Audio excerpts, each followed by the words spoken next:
Bill Walton of the Portland Trail Blazers underwent foot surgery this morning. He'll be out of the lineup for 1 to 3 weeks. This man, Tom Owens, is slated to fill his shoes. Today, the Blazers play host to the Milwaukee Bucks, the NBA on CBS.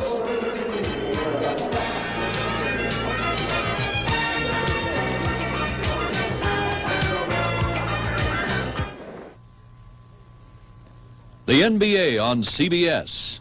Today's game is sponsored by all the new 1978 Chevrolets, now at your Chevy dealers everywhere. Lowenbrau, light special and dark special, when it's time for the taste of a truly great beer. And by the Kelly Springfield Tire Company. The Kellys, they're good and tough. Welcome to Memorial Coliseum in Portland, the home of the Trailblazers. A sellout crowd on hand today for the third meeting of the year between the Trailblazers and the Milwaukee Bucks. Hi, everybody. I'm Gary Bender, and alongside me, a 9-year veteran of professional basketball, Steve Jones. And Steve, the big story here in the Northwest, the injuries to the Trailblazers. Bill Walton is out with foot surgery, and Lloyd Neal will be out until May 1st. Well, Gary, they've had plenty of injuries, but Jack Ramsey has his team mentally tough. They play the hand just as it's dealt to them. They've had plenty of aces to stay on top. They've been in front all year long, and I'm sure they'll find a hero today. Steve, this is a big game for Milwaukee. Chicago won this afternoon. Before the day is over, should Milwaukee lose, they could be within a half game of the Bucks. They could drop a full game, and that could hurt them. They're also being chased or chasing Seattle and Los Angeles, so they're going to try and go out. Brian Winters has been very strong for them. He had his career high against Portland last year, 43 points. You can look for Milwaukee to go all out this afternoon. You know, Milwaukee played well here earlier this year. They shot about 60% in the first half and still lost the game. They're an outside shooting team. Portland likes to get those close, high percentage shots, and they shot 53% and lost, and that tells you something about the Portland Trailblazers. So game number 3 is ready to go between the Bucks and Trailblazers. The Trailblazers have won the first 2. Let's check now the starting lineups. As you can see, the Blazers have had to change as Tom Owens will be opening at the pivot in place of Walton, who will be out 1 to 3 weeks. He had an interdigital neuroma, which had surgery this morning here in Portland. Gross, Lucas, Johnny Davis will go in place of Dave Twardzik, who's hurt, and Lionel Hollins. On the other hand, the Bucks have pretty well stayed with a pat lineup. Gianelli will be at center. Dave Myers and the sensational rookie Marcus Johnson will be at the forwards. Quinn Buckner and Brian Winters will be in the backcourt. And our 2 officials with the basketball, Lee Jones and Tommy Nunez. Nunez from Tempe, Arizona. Jones from Long Island, New York. Well, as you look at Portland, they have a 9-game lead over Philadelphia. That's what they've got to be concerned about now, is to have the best record in basketball for the playoffs. Well, they look like they're in a secure position. Walton is out, Lloyd Neal is out, and that certainly hurts them some.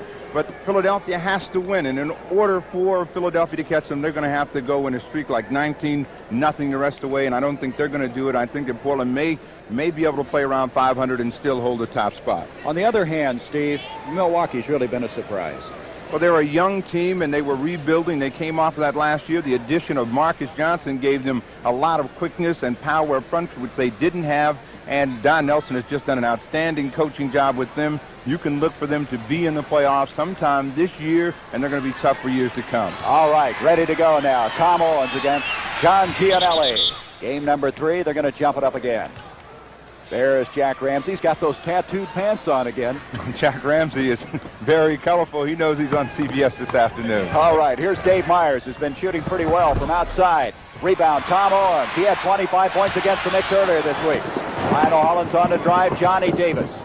Davis, second-year man from Dayton, can't get it to go, and Myers brings it down, and here comes the quarterback of the Bucks, Quinn Buckner. He is like a coach on the floor, and Don Nelson told me he's turning more and more of the play calling over to him.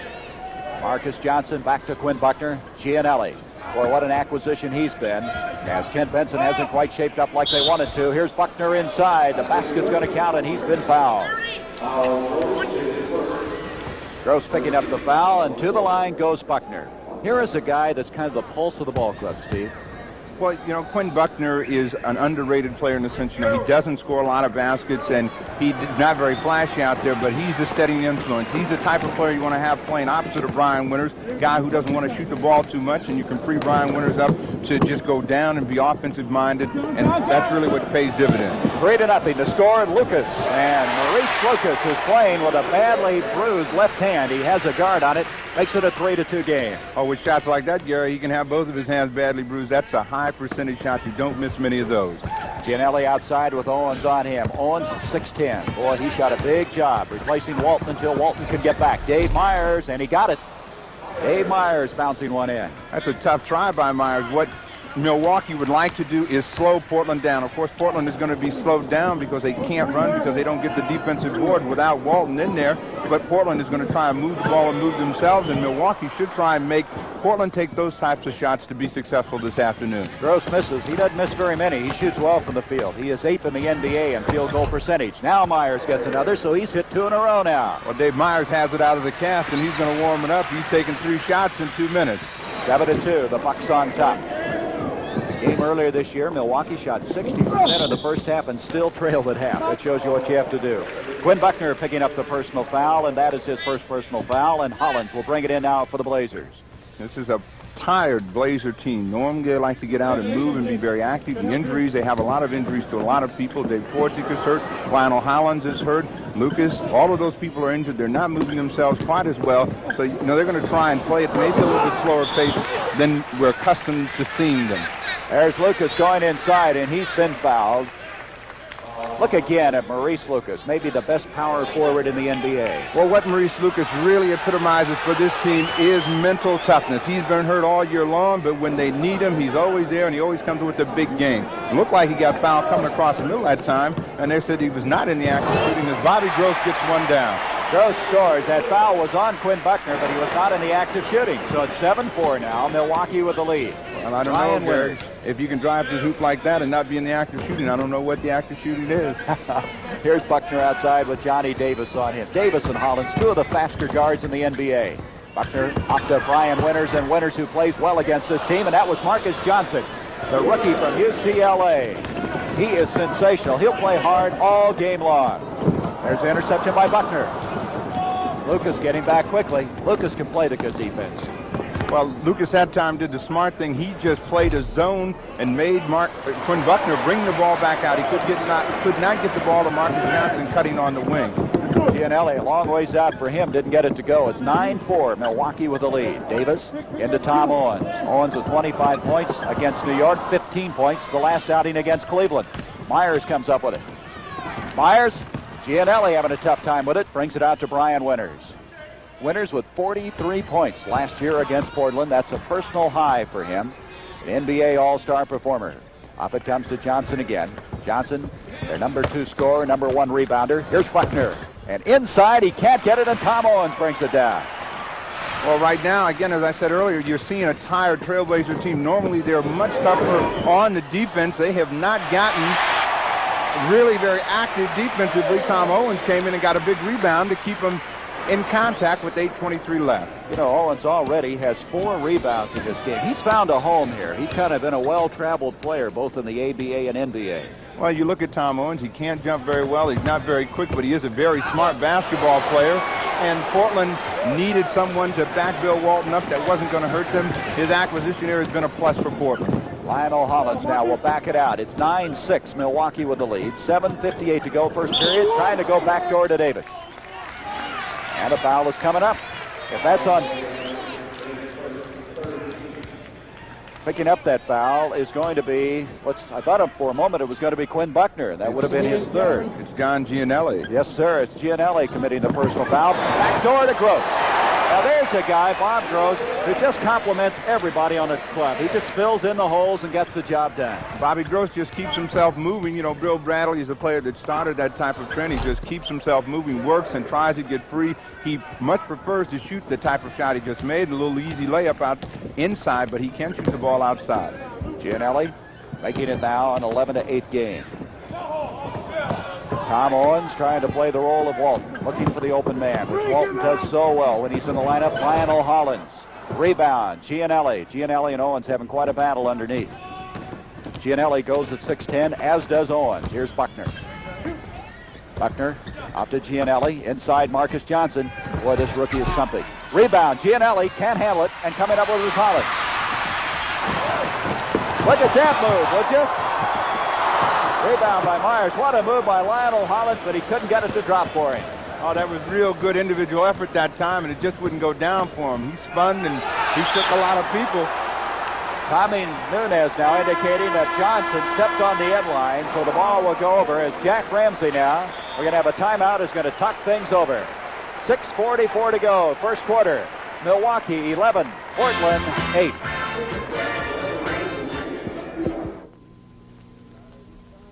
Here's to good friends. Tonight is kind of special. Where you been? It wasn't easy getting tickets for this game. Hey, Bob. Eddie, I know exactly what I want. I want the biggest steak you got and a bottle of Lowenbrow. Steak and Lowenbrow. Dolan, you're a genius. When you want the taste of a truly great beer, tonight, let it be Lowenbrow. Here's to the chef. Here's to the bartender.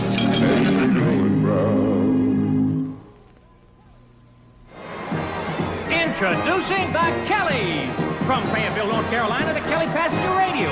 From Cumberland, Maryland, the Kelly Truck Tire. From Tyler, Texas, the Kelly RV Tire. From Freeport, Illinois, the Kelly Farm Tractor Tire. From Cumberland, Maryland, the low-cost 4-ply tire. For whatever driving you're doing, the Kellys have a tire for you. The Kellys. What a line. Tough throughout the line. We're good and tough. We're the Kellys.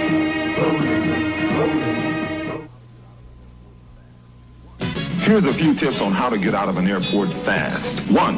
Join the #1 club and reserve a car with Hertz. 2. Have your license and credit card ready, because Hertz will be ready for you. 3. Need directions? Ask Hertz. They know the shortest route. Nobody can get you out of an airport faster. Nobody can get you out of an airport faster. Go, Juice! Go! Rent a Ford from Hertz. The superstar in rental-car. Right. Next Saturday at 5 p.m. Eastern, the CBS Sports Spectacular presents live the Professional Karate Association's World Middleweight Championship, with undefeated Bill Superfoot Wallace defending his title against undefeated Emilio Narvez. And highlights of World Cup skiing from Stratton, Vermont, with Ingemar Stenmark of Sweden and Phil Mayer of the United States slated to compete. That's next Saturday at 5 p.m. Eastern. Also, this reminder on the CBS Sports Spectacular next Saturday, we'll have part 2 of that Muhammad Ali press conference. Most interesting yesterday, as he declared he should get the rematch with Leon Spinks rather than Ken Norton. He doesn't want to wait around, and so we'll have part 2 of that right here on the CBS Sports Spec. Right now, our score here, 11-8, Milwaukee on top. As far as shooting statistics are concerned, 45% for the Bucks from the field, 40% for Portland. Davis, Hollins, Gross, Lucas, and Owens, the 5 that started the game for the Trailblazers, coming back in. Nice play to Lionel Hollins. Lionel Hollins getting inside, broken up. It'll be Milwaukee's ball. 11-10 now. Portland has cut it to 1. Well, those are the type of plays that really make Portland successful. They move the ball, they move themselves very quickly, and they get the high percentage shot inside. That's what Milwaukee is going to have to cut down on. They're going to be successful.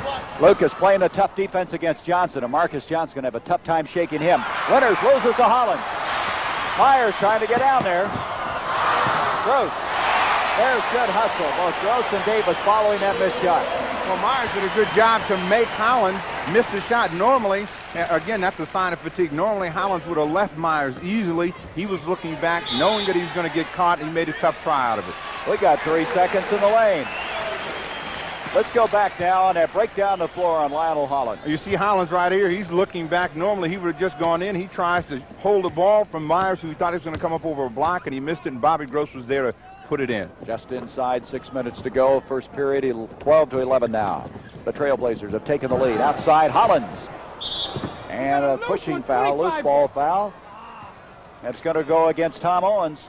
Owens committing his first personal foul. Steve, to get to what you're pointing at, can you be also mentally tired? This team might be down a little bit with Walton out of there, Neal out of there. Oh, there's no question. There's a lot of factors that are making them psychologically flat. They've had such a good start. They've been on top all year long, and now they've had some tough scheduling. They've got some injuries. Everybody's a little tired. So they're not as aggressive as they normally are, moving up and down the floor and playing defense. Boy, Hollins is working hard, though, isn't he? He has 4 points, and it's now 14-11. The Blazers putting it together now. Charging foul. This is a team that really hangs together, though. They've had a lot of adversity that's gone unnoticed because of their record. And we'll see Brian Winters here. He's working. Hollins really knows how to play the body defense, and he's right there. Winters should have come back the other way, and he just kept going to his right. That's the third team foul against Milwaukee, the first against Brian Winters. Johnny Davis into Tom Owens. Owens against Gianelli. There's Lucas, always seemingly around the ball, and he's fouled as he wheels in. Dave Myers reaching in, committing the personal foul. That'll be his first. Lucas always seems to have position on the boards. Well, David Myers that time, knowing that Lucas is big and strong, should have boxed out. That way, he would have gotten a chance to get the basketball. It came off at a funny angle. He was out of position. Lucas has a chance to get a couple of free throws. We got a change now. Junior Bridgman is checked in at guard, replacing Brian Winters. And Bridgman, boy, he can present some firepower for a club. Lucas makes it a 16-11 game. So the Bucks now have hit a cold snap. Well, that's come because of the type of shots that they've taken and the way that they've moved the ball. They've not moved themselves and the ball as crisply as they did at the early part of the game as Johnny Davis picks up a foul, and the crowd's unhappy about that. Well, this crowd, I tell you, the Memorial Coliseum has been sold out forever, and it's sold out here again. Myers. Look at Lucas go up, would you? Here's Johnson. The two of them really battling on the boards, and that's going to count, and he's been fouled. That was quite a one-on-one battle between Lucas and the rookie Marcus Johnson. Well, you know, Marcus Johnson has got those type of springs in his leg that allow him to take that elevator up to any floor, and that time he just went up over Lucas and out-jumped him for the ball and then muscled it right back up inside. That's his strong point. He's not a real good outside shooter yet, but I think he's going to develop a good outside shot. He's going to be really tough to deal with in years to come. Boy, he's got the great attitude. He has 3 points. Now it's a 2-point lead for the Blazers, 16-14. Tom Owens with Gianelli on him, backing in against him. And we're going to have a foul on Gianelli. He mistimed that jump and landed in him. That'll be his second personal foul, and Tom Owens will go to the line. This guy, you know, he just wasn't finding any place to play. He didn't seem to be in the right place. They picked him up from Houston for Robin Jones, and what an acquisition. He is, again, he's a very smart player. John Gianelli that time should realize that Tom Owens is not an overpowering center. Should have just held his ground and make it a tough shot. He can't really out-jump his opponent, so what he tries to do is give him a little ball fake, head fake, and get him up off his feet and then draw the foul. 4-point lead, 18-14 for Portland. Gianelli, backdoor to Myers, hit the rim. Here's Lucas. Off it comes to Johnny Davis. Davis playing in place of Dave Twardzik, who we may see before the afternoon's over. Gross, Hollins. Hollins working for the shot. Battling up was Tom Owens on the boards with two of the Bucks, and he got the basket. And now Bridgman wants an injury timeout. I don't know what has happened, or maybe we have some water on the floor. No, Bridgman hit his elbow. Junior Bridgman, number 2. Looks like his left elbow may have hit the crazy bone there. I think that's all it is, and he's going to give him a little rub. He wants to be as sound as he can be. He's really represented a lot of firepower for them. He's been their hottest shooter in the last couple of months. He's shooting like 55% and averaging about 18-6 in the last 5 or 6 games for them. I saw him in the Garden against the Knicks get his career high of 35 points for this year, and I'm telling you, he was something. He really put the ball in the hole that night. 20-14 now. Portland with the lead. Buckner off to Dave Myers. Myers picked up by Hollins. We got a mismatch somewhere, and reaching in is Bobby Gross, and Gross picks up the foul. Gross committing the foul, and Dave Myers to the line. That's the second foul on Gross. Dave Myers has always had a tough time shooting free throws. He's changed his style. I think he's jump shooting them now, isn't he? Well, he was jump shooting them. A lot of free throwing is psychological, and when guys don't shoot them very well, they kind of get themselves psyched out, and so they never really go and approach the line with a lot of confidence, and that's been one of his problems. He's not a bad perimeter shooter, and from 15 with no one on him, he should shoot at least 75%. Well, you can see he's jump shooting them right now. Lucas comes away with it. 20-15. Portland with the lead. 3:48 to go. First quarter. Myers thus far with 5 points for the afternoon. Gross picked up by Marcus Johnson into Lucas. Lucas against Myers. Boy, he's tough in there. Well, you can always be tough in that orange when you get the ball down in that deep and you're as strong as Lucas. Dave Myers right now is being used because he's letting them get down in too deep. He's got to force Lucas to go from the outside. Portland now, after the timeout, has really come alive because they're getting the type of shots that make them successful. Jim Akins has checked in at the pivot. He just passed off to Dave Myers, and Myers gunned one through. He has 7 points, 22-17, down the floor, and Gross has been fouled by Jim Akins. There is the Portland Trail Blazer basketball you expect to see. They're just alert. They're on top of the play. Hollins has the ball in the back court, and he spots a cutting Bobby Gross right down the middle. And he's got Jim Eakins, who's slower than him on his back and can't jump as well, and he's on the line. Bobby Gross at the line. Gross thus far with 6, now with 7 points for the afternoon. Gross, third-year man from Long Beach State. The thing that, again, it shows with the Portland Trailblazers, even though they are a tired team, they're a mentally tough team, and they have gotten the lead back, and they are playing their type of basketball, and they're taking the Milwaukee Bucks out of their offense. And again, whoops, there's a case of Buckner looking away when Akins threw it to him. And again, let's point out how important this game is to Milwaukee. Chicago won this afternoon over Golden State, 96-95. Should the Bucks lose, the Bulls would be within a half game as they try to catch the Bucks, who are in second in the Midwest Division. Gross inside, and he stepped on the baseline, so that'll give the ball back to the Bucks. We have a timeout now with 2:47 to go. First period. The Portland Trail Blazers, after starting slowly, have taken a 24-17 lead in this first quarter.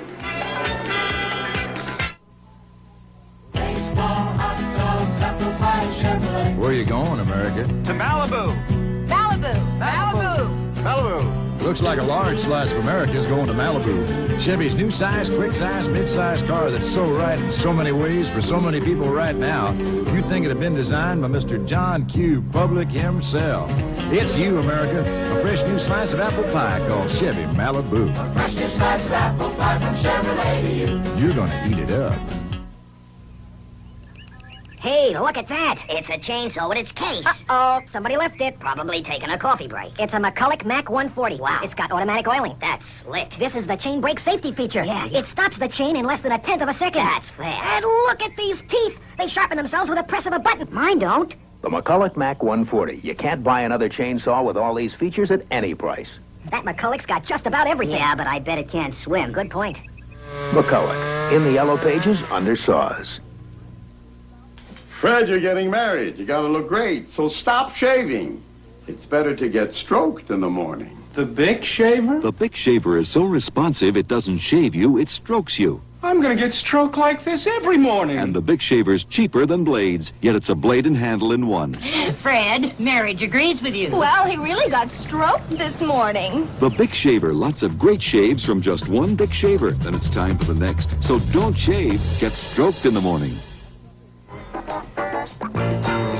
Next Sunday, CBS Sports presents NBA regional action, tipping off at 1:45 p.m. Eastern with Philadelphia taking on Boston, Milwaukee going against Atlanta, Chicago tangling with Denver, Golden State taking on Kansas City, and Cleveland versus Indiana. Consult your local listings for the game and time in your area. That's NBA regional action next Sunday.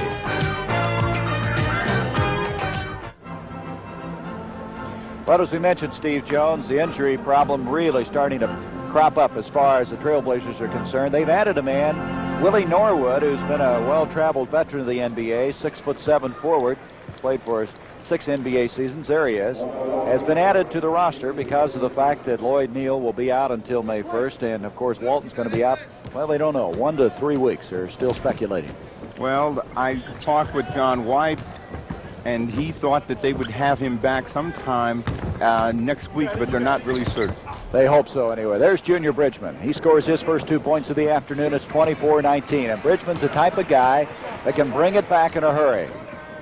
He can put the points in a hurry. Here's Tom Owens. Jim Akins is on him. Former ABA veteran, Lionel Hollins. Soft left-handed shot. The Milwaukee Bucks have made some changes of what they must do with those changes in personnel as Alex English has come in the game, is play tougher defense and make Portland put the ball up from the outside. Hollins got that shot, but he's had a tough time shooting against the Milwaukee Bucks. Make them put the ball up from out there. You get a chance to run after a missed jump shot. All right, we have a change for Portland now. Corky Calhoun had 20 points, and there's Dave Twardzik, number 13, who's come in. So we have Hollins, Twardzik at the guards, Corky Calhoun, Tom Owens, and Maurice Lucas. As you mentioned, Alex English, second-year man, now picking up Calhoun, has come in for the Milwaukee Bucks. We got 2 green. And we've got a foul on Junior Bridgman, holding on as Lionel Hollins tried to get loose on the baseline. That's his first personal foul. Cheap baskets, this is something that the Milwaukee Bucks don't want to do. You don't want to let the Portland Trailblazers get that 10-point lead on you here in the Memorial Coliseum, because they can stretch it into 20 just in a matter of a couple of minutes. 2 free throws coming now for Hollins. 1:56 to go. First period of play.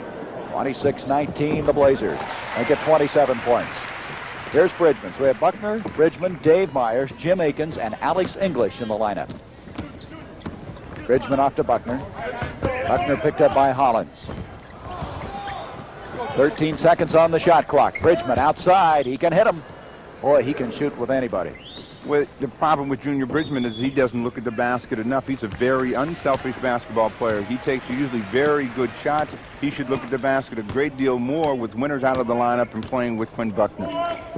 Here's Lucas. Off to Calhoun. Back door. And that's what Twardzik does so well, but Bridgman blocked it. Twardzik playing with a badly sprained right ankle. Bridgman to Myers. And the break has now cut that lead. And it's a 27-23 game. The Bucks now climbing back into it.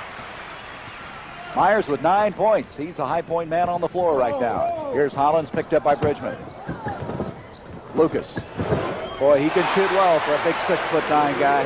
Well, Lucas can shoot well, but again, these are the shots that will really make the Portland Trailblazers less effective. So Milwaukee would like to see that type of shot coming up from Lucas.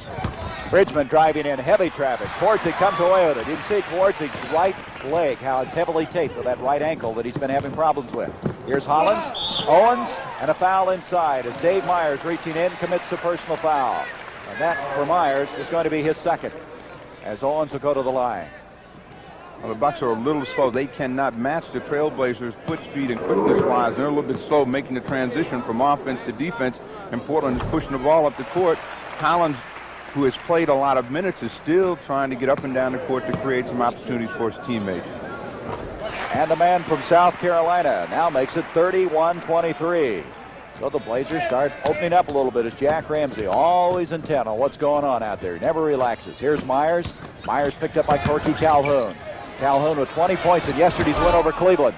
Akins reaching over, and Akins has committed the foul.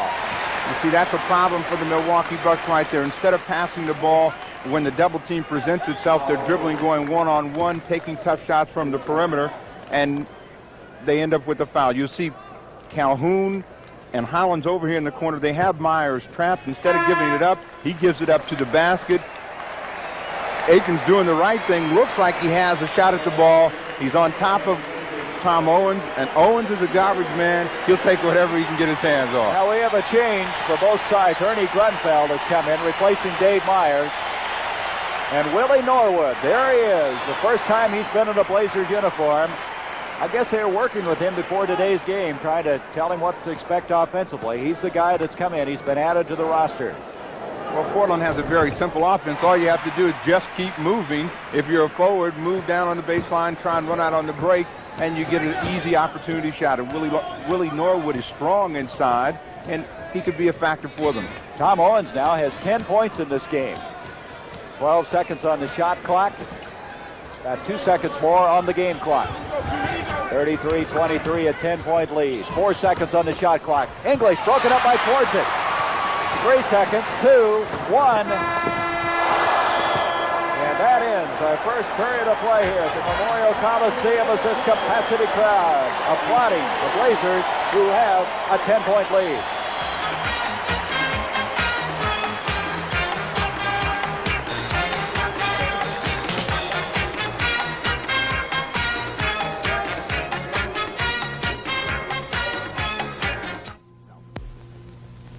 Port of call, South Pacific.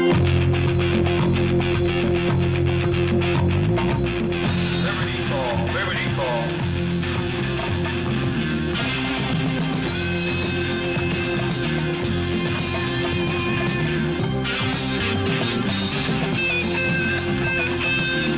The Navy. See a recruiter or call toll-free. It's not just a job, it's an adventure. I'm Tom T. Hall, here to tell you about Bonanza specials available on 1978 Chevy fleet-side pickups. With this option package, Bonanza pickups are priced $350 less than if you ordered everything separately. It includes air conditioning, gauges, automatic transmission, power steering, comfort tilt wheels, special trim, and more. So get all the Bonanza packs now at participating Chevy dealers. And bring your friends. My son Charlie had measles when he was a baby. He was unlucky. He's going to be deaf for life. Your child doesn't have to have measles or any of the childhood diseases you can protect against. Charlie missed some of his shots. If you don't have your child fully immunized and he gets sick, how will you say you're sorry? Call your doctor or local health department. Immunize your child, please. Well, after one period of play, as far as the shooting statistics are concerned, they're equal. They're 48 each, and that would surprise you a little bit, I would think. I would assume that Portland was shooting better from the field. Well, Portland has gotten the better percentage shots. Milwaukee early in the ball game got some pretty good shots, and they just have not gotten enough balls up in the air. Portland has gotten 11 for 28, and Milwaukee Bucks are 10 for 21. They brought Brian Winters back to the backcourt with Bridgman, a big backcourt, and they could be bothered by the foot speed and quickness of Portland, but they can shoot over it. All right, we have Calhoun towards it. This is Willie Norwood, who they just picked up. Alcorn A&M trying to get his first points of the year. Gives it off to Owens, broken up by Akins. You know, just watching towards it a while ago, he's not moving very well. No, he's had a lot of injuries. You know, he's got a back problem, he's got a foot problem, but, you know, he's playing, trying to get himself ready for May. There's Norwood at 6'7" off to Corky Calhoun. Calhoun, a much better shooter than a lot of people think. They say he shoots well in practice, and he's done it in the game. He's confident now, isn't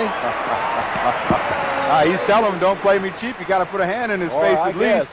You know, he's been reluctant just to take shots. He's not a bad shooter, but if you don't take him, you get the reputation of not being able to put it up and down, and he's got to put some balls up and get some down for the Trailblazers really to be successful down the stretch, as Holland takes a real tough shot. Boy, a rainbow shot. You know, that basket a while ago by Winters, his first 2 points, and that is indicative of what's happening to the Bucks. They're not getting any scoring power from this guy.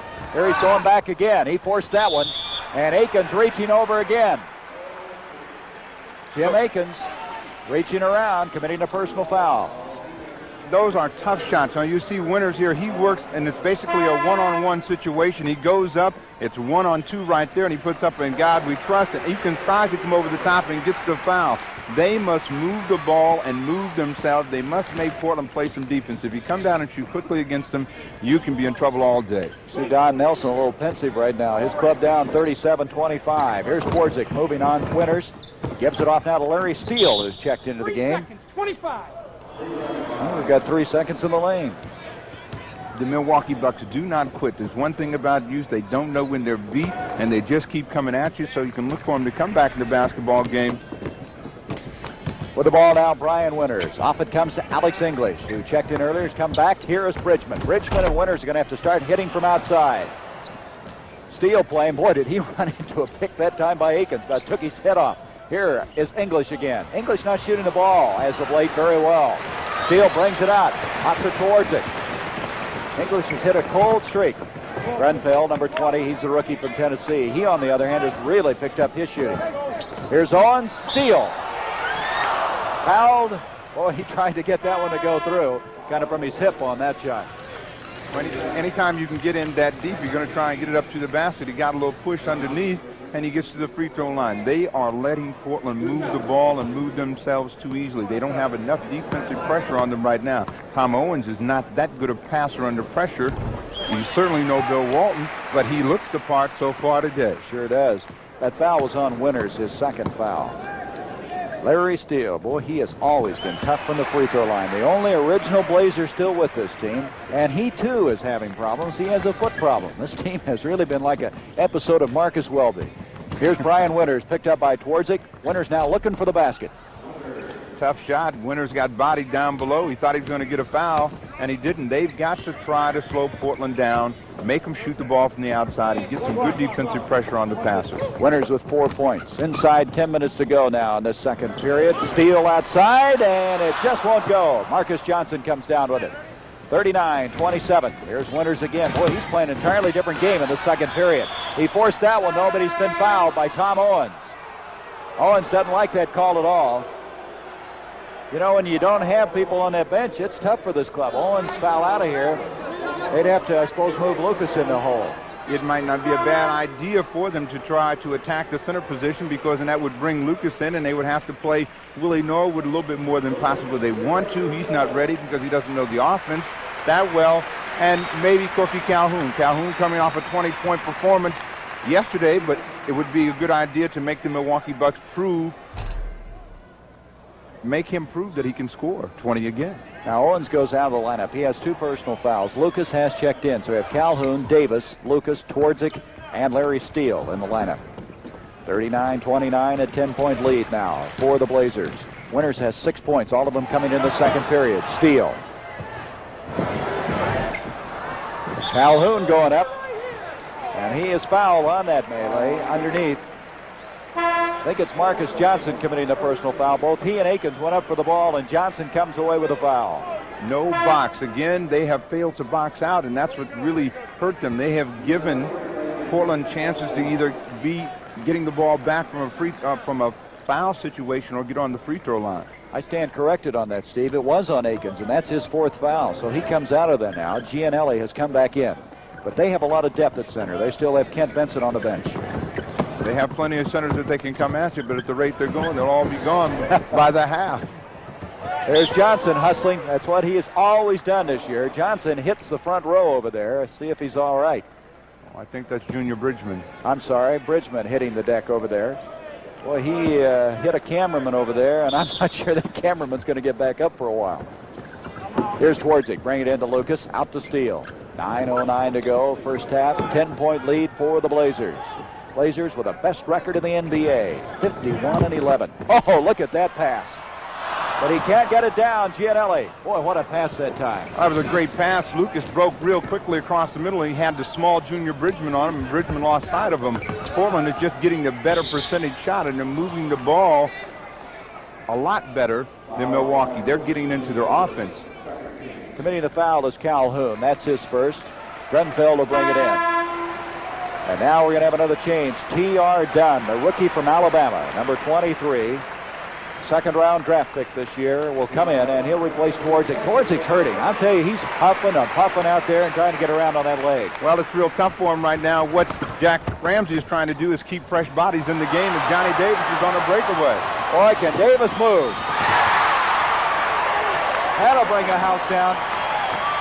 Boy, Davis, he can get down the floor. He and Hollins. I don't think there's a faster pair of guards than any team. Well, they have a lot of quickness in the backcourt. The thing that's really hurting the Milwaukee Bucks is that they are going a lot of one-on-one. Now you see Davis, he got the steal in the backcourt. Bridgman, who jumps very well himself, sees that he can't get him and wisely lets him go. Not too bad for a guy 6'2" getting up that high, huh? A little bird. 41-29. The last foul, by the way, was on Davis, his second, and a walking violation against Marcus Johnson. And the Bucks right now are not putting it together.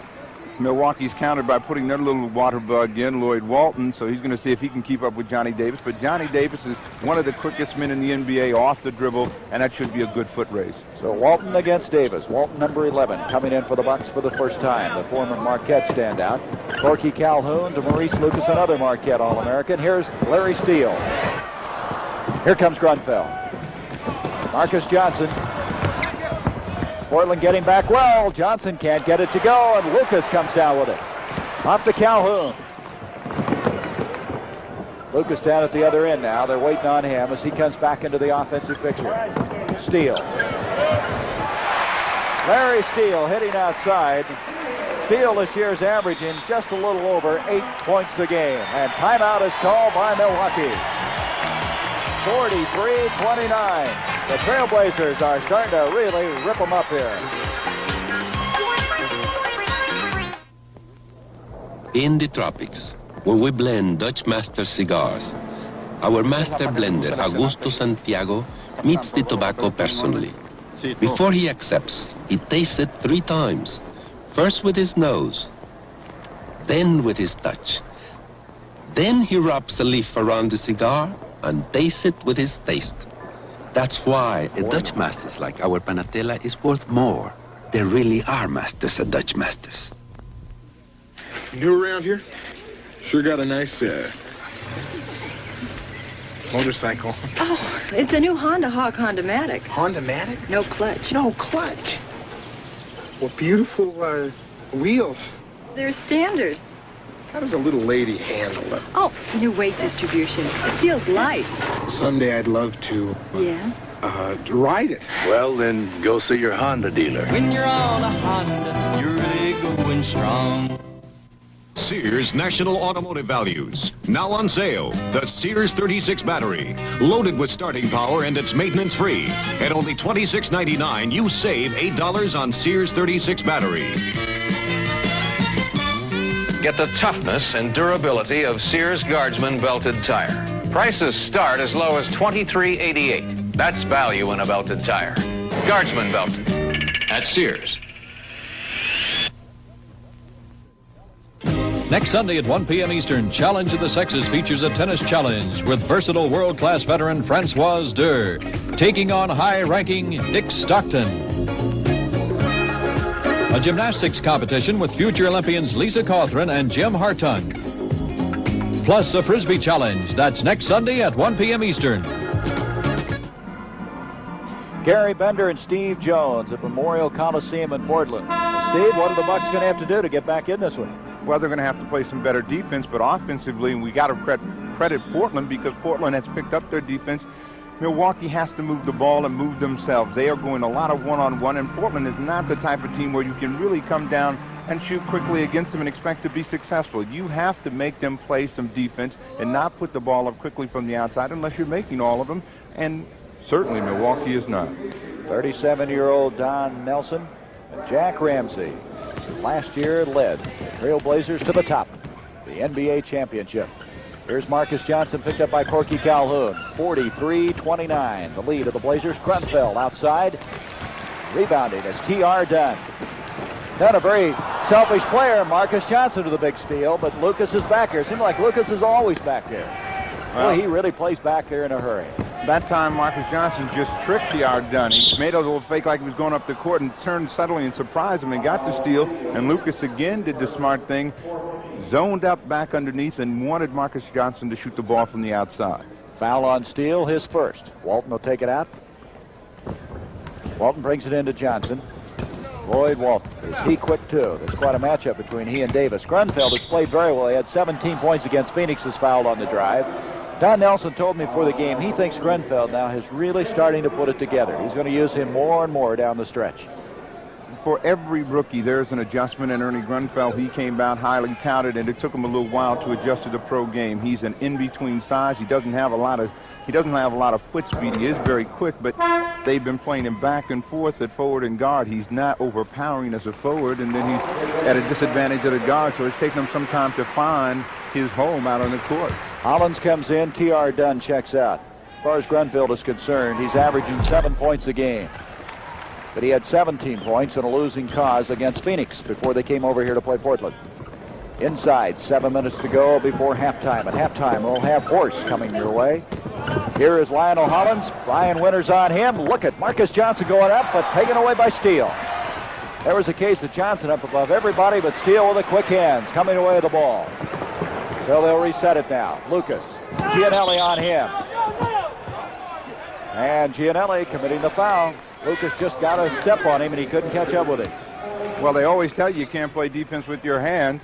You'll see John Gianelli, he comes out, his center of gravity is really not set, and he comes out as Lucas is starting to make his move to the basket and has his hand down low. Third foul on Gianelli. Akins already has 4, so the centers have committed 7 fouls thus far. They have now let Larry Steele get his confidence up. He's the type of player who does not really make a lot of baskets under pressure, good defensive pressure on him, but they've let him get a couple of easy shots outside, and they can't get into the offense, and Portland is getting all the break.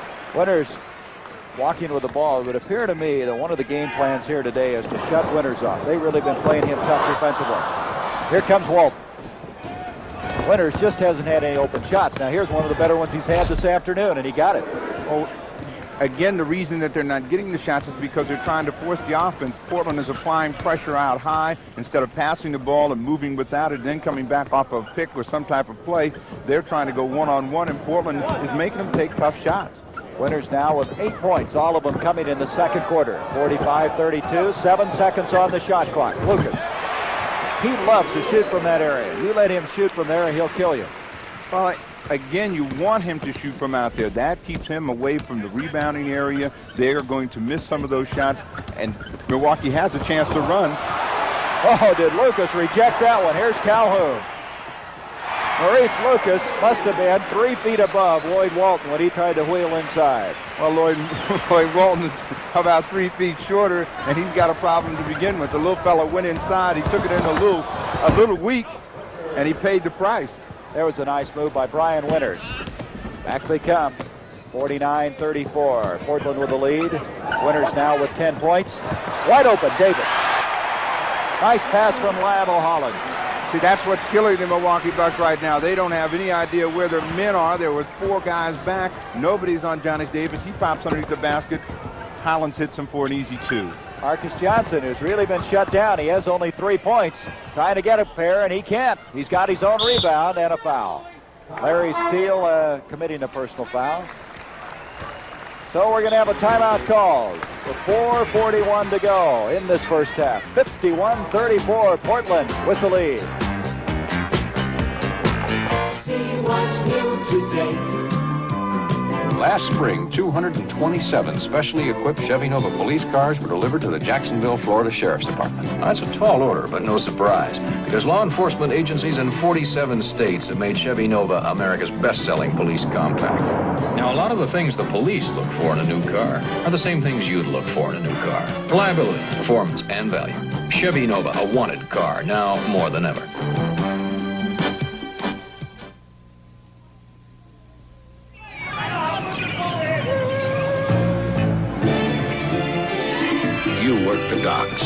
Without you, nothing moves. The ships are too big, the loads are too heavy, and the days are too long.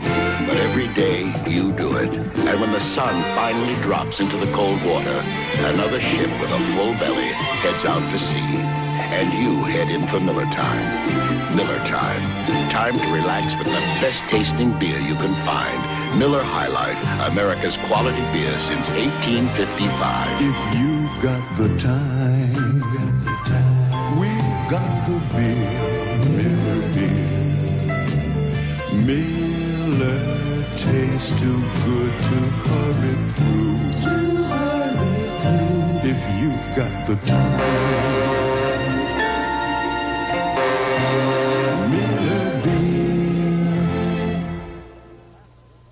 Tonight on All in the Family, We're going to California! the Stivicks are moving. So George Jefferson returns to sell his house. Well, I could say I'm glad to see you, Bunker, but why lie? Let's check now what happened in the NBA. Boston, many people feel they may get in the playoffs yet, defeating the Knicks earlier this afternoon.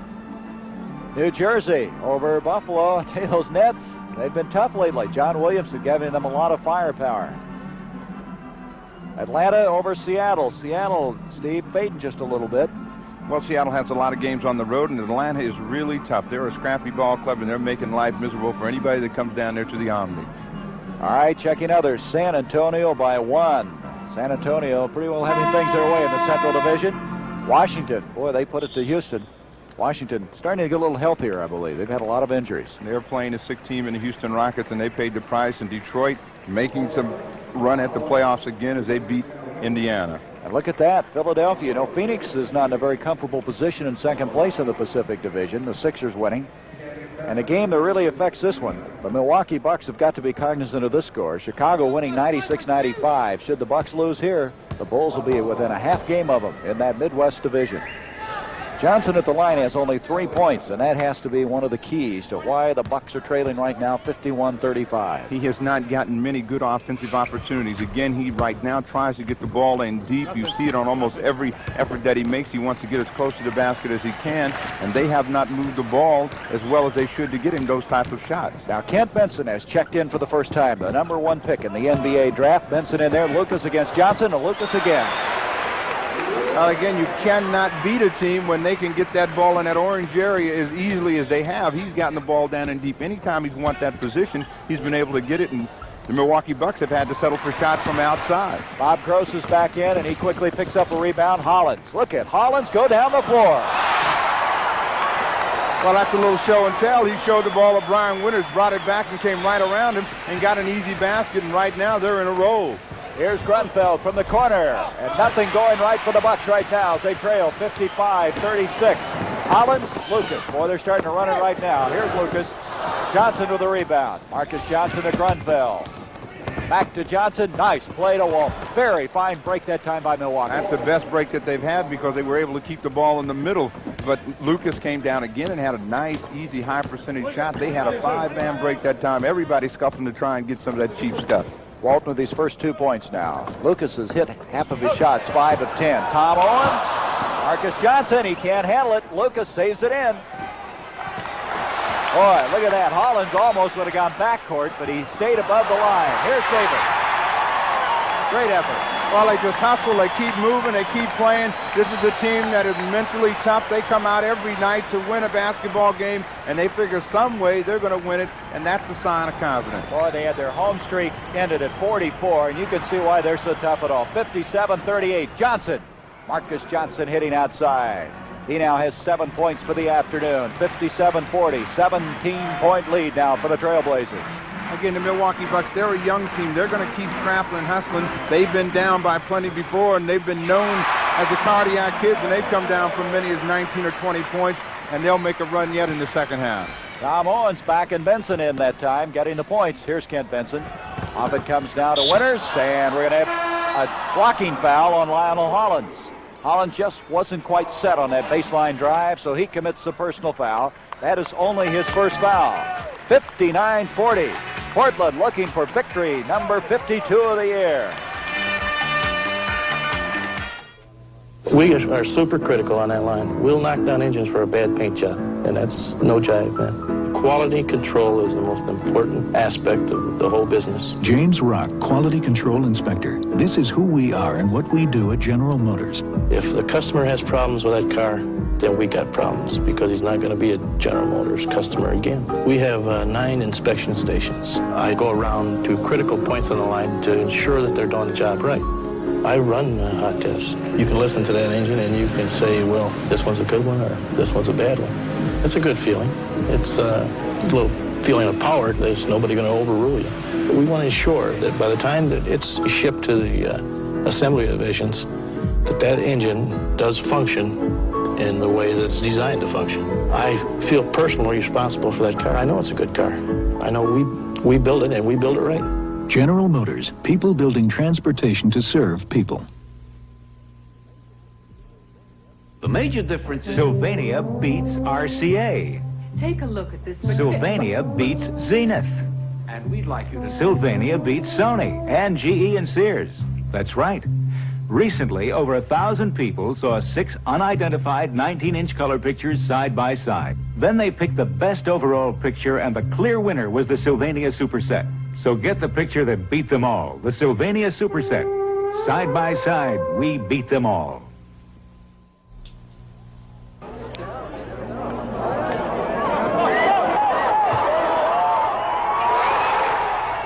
Jack Nicklaus heads a standout field when CBS Sports presents the Doral Open next Saturday and Sunday at 4 p.m. Eastern.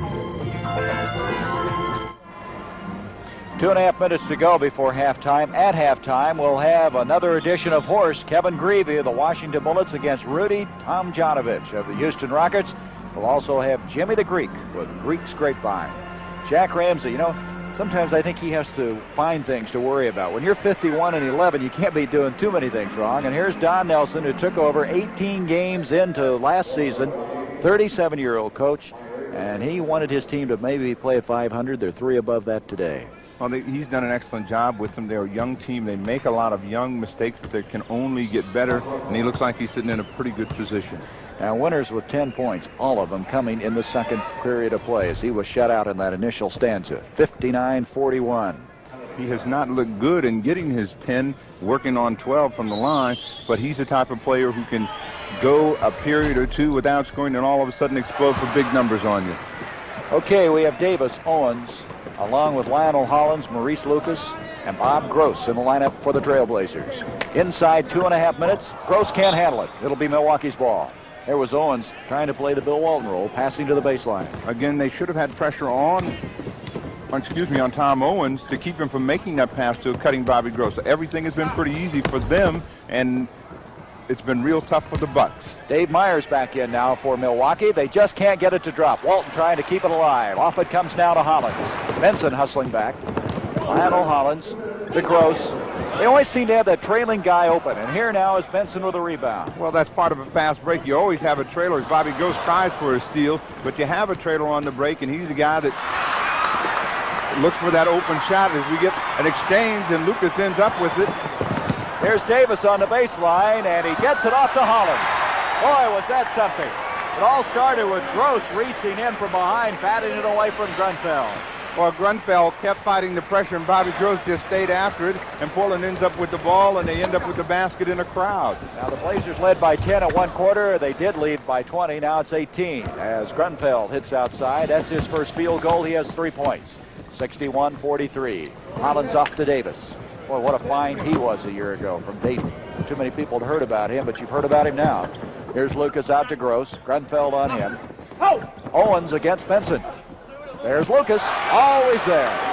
Inside position again, no box, and that's what's making life real tough for Milwaukee right now. They cannot even get a cheap basket as Winters try to force a long bomb to Kent Benson. Boy, they're having to work like the Dickens, and nothing's paying off for him. Here comes Hollins. The quick hands of the Trailblazers. Off the loop. Oh, I don't believe it. When it's right, it's all day long, and right now everything they do is right on time. Milwaukee just has to settle down, not get caught up in the crowd, and play their game. There's plenty of time in a basketball game, an entire half to come back in. And now we've got Myers and Lucas pushing off on each other as a play subsides. 6 seconds in the shot clock. They threw it away. And obviously Milwaukee is shaken right now with 17 seconds to go before halftime. And you would be too if you could see how quick this Portland team is.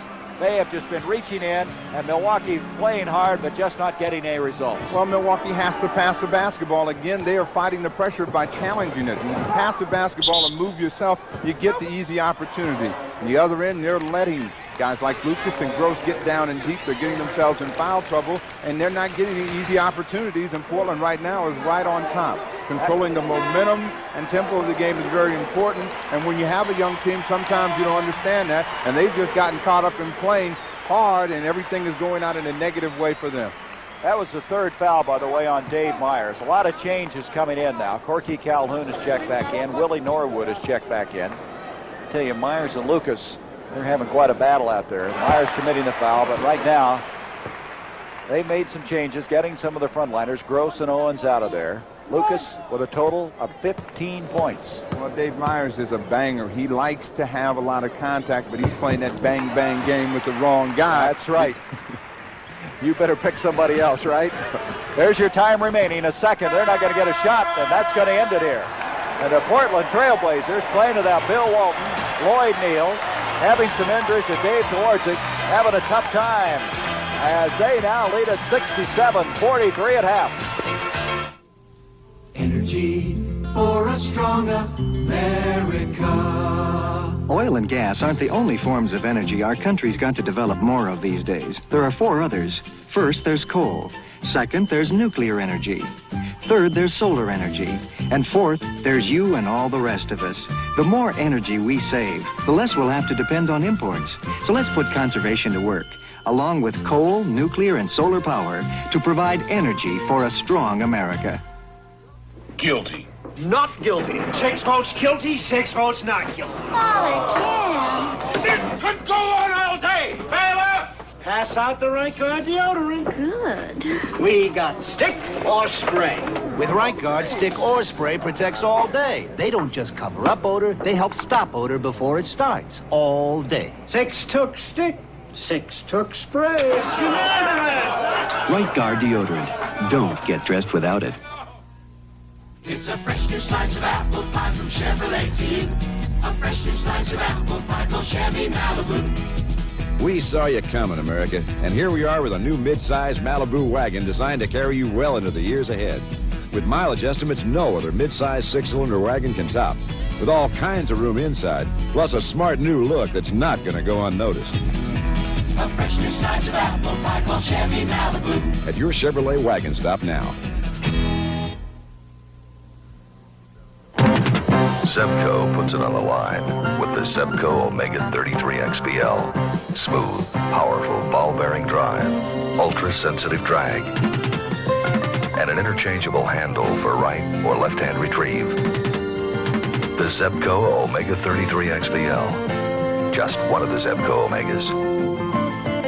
Made in America by Zebco. The folks you fish with.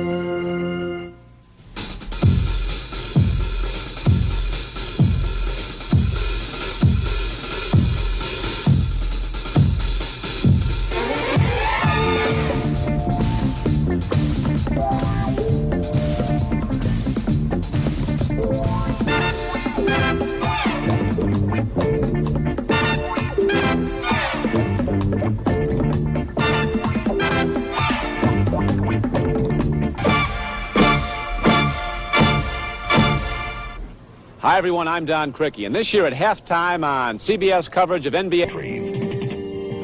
The Zebco Omega 33 XPL. Just one of the Zebco Omegas. Made in America by Zebco. The folks you fish with.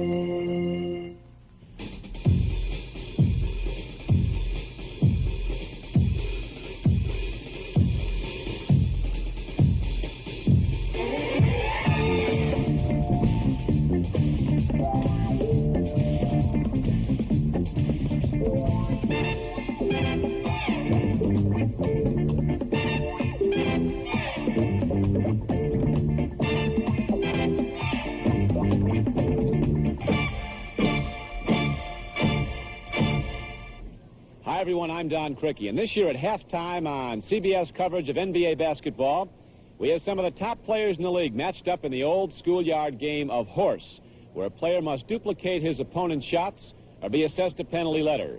5 misses means 5 letters. That spells horse, and he's out. Today, Rudy Tomjanovich goes against Kevin Greavy, and for more on the rules, here's Mendy Rudolph. The basic rules of horse are as follows. The player in control must describe his shot beforehand. Now, 2 consecutive shots from the same area are not allowed unless someone moves at least 5 feet away. There are trick shots allowed. However, the same trick shot cannot be attempted more than once in the contest.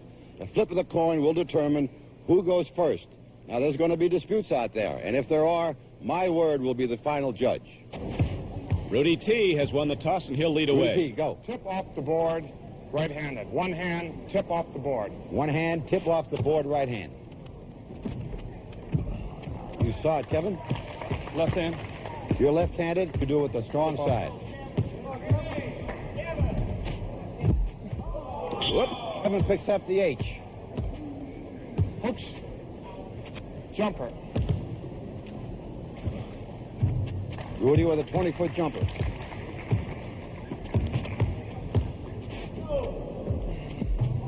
Kevin makes. The players for this competition were selected on the basis of their reputations as free shooters. And these are 2 of the great jump shooters in the league. Kevin follows. Jumper. Another jumper from Rudy T. From the head circle, Rudy.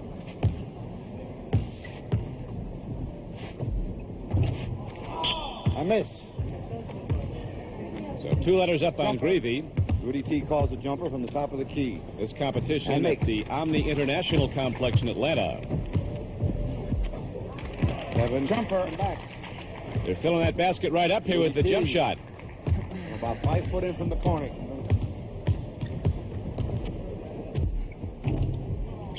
Misses. Greavy, an All-American from Kentucky, now is down 3 letters to none. Two-handed tip over the head off the board. Two-handed tip over the head off the board. Bank shot. Bank shot off the board. see what we have here.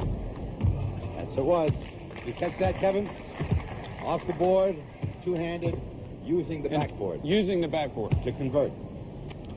Greavy needs that shooting advantage as he's down 3 letters to none. And makes. He gets the roll. Kevin Greavy. Jumper. Tomjanovich still with the shooting advantage. Now it goes to Greavy. Kevin Greavy makes. Ball away, jump shot, nothing but cord. And Rudy T duplicates. These guys are hitting about 80% in this. Long jumper. Or better. 25 feet at least.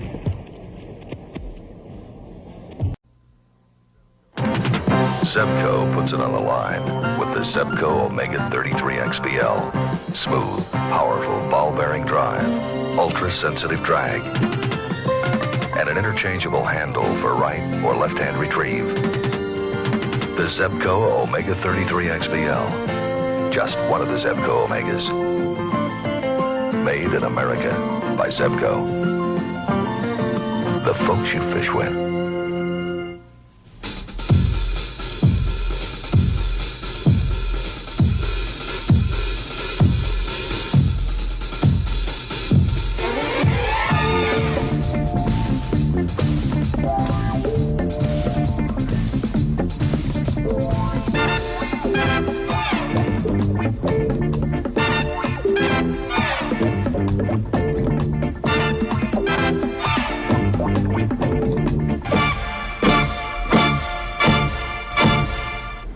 Hi, everyone. I'm Don Cricky, and this year at halftime on CBS coverage of NBA.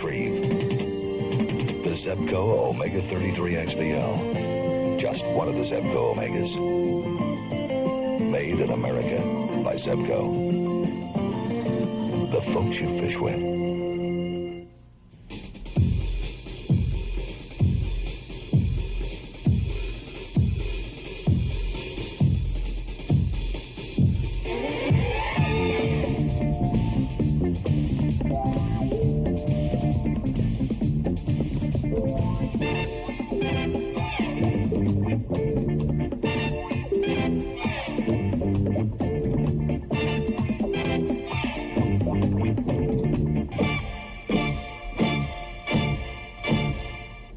Hi, everyone. I'm Don Cricky, and this year at halftime on CBS coverage of NBA basketball, we have some of the top players in the league matched up in the old schoolyard game of horse, where a player must duplicate his opponent's shots or be assessed a penalty letter.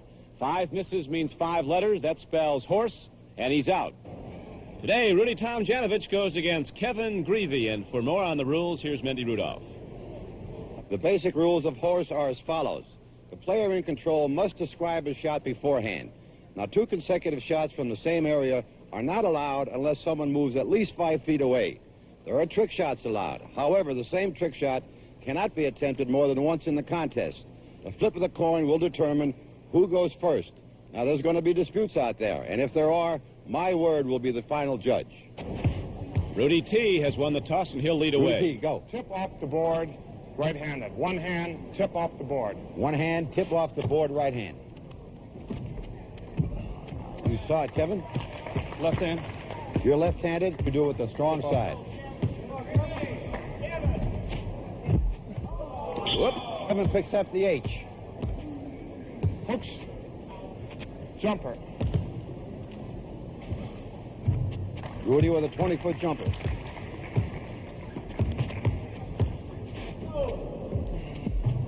Kevin makes. The players for this competition were selected on the basis of their reputations as free shooters. And these are 2 of the great jump shooters in the league. Kevin follows. Jumper. Another jumper from Rudy T. From the head circle, Rudy.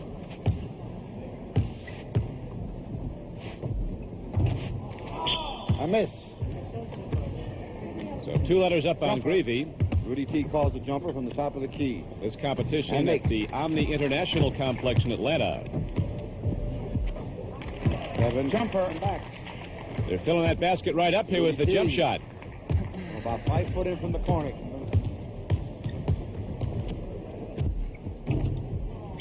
Misses. Greavy, an All-American from Kentucky, now is down 3 letters to none. Two-handed over the head, off the board. Two-handed tip over the head, off the board. Bank shot. Bank shot, off the board. Let's see what we have here. Yes, it was. You catch that, Kevin? Off the board, two-handed, using the backboard. Using the backboard. To convert. Greavy needs that shooting advantage as he's down 3 letters to none. And makes. He gets the roll. Kevin Greavy. Jumper. Tomjanovich still with the shooting advantage. Now it goes to Greavy. Kevin Greavy makes. Ball away, jump shot, nothing but cord. And Rudy T duplicates. These guys are hitting about 80% in this. Long jumper. Or better. 25 feet at least. Rudy T misses. That's the first letter for Rudy T with an H. 3 letters to 1.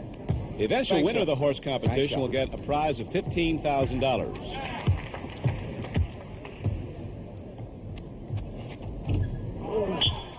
A letter for Rudy T. So now Greavy closes it up. Jump shot. These 2 players not going to the trick shot very much, staying pretty much with the basic jump shot. It's what got him there in the NBA. And Rudy T misses. And now we have a tie game. We do indeed. 3 letters up for each man. Greavy with the shooting advantage. Jumper.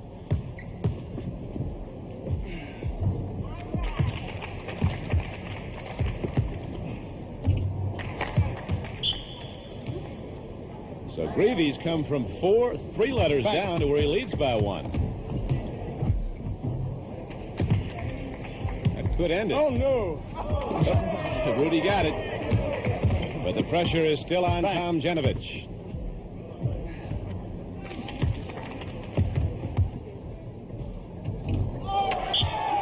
That's it.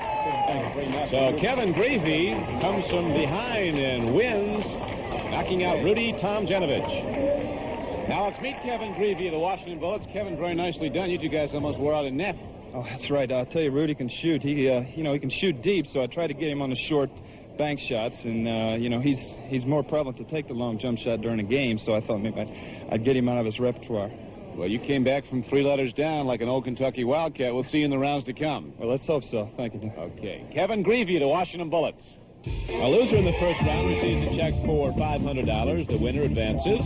Join us next week when Fred Brown goes against Brian Winters.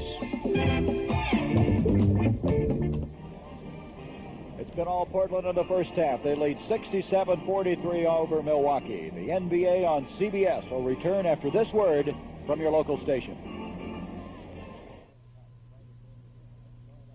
See 4 wild cops try to turn the system inside out in The Last of the Good Guys. Tuesday's movie on CBS.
Gary Bender and Steve Jones, the Memorial Coliseum in Portland. At the conclusion of today's game and each of our NBA telecasts during the season, we'll be selecting the Chevrolet Most Valuable Player of the Game. In conjunction with this award, Chevrolet will present a check for $1,000 to the General Scholarship Fund of the player's college or university. Any student may be eligible to benefit from these scholarship funds. Today's winner will be announced at the end of the telecast. Steve, you and I will be voting for the MVP, and should we disagree, our producer, Tom O'Neill, will cast the deciding vote. And right now, the way Portland is playing, there's quite a few candidates for that MVP award. I think two interesting stats in this first half. Portland has out-rebounded Milwaukee 32-18, and in turnovers, Milwaukee has 14 turnovers, of which 18 points have been scored off of.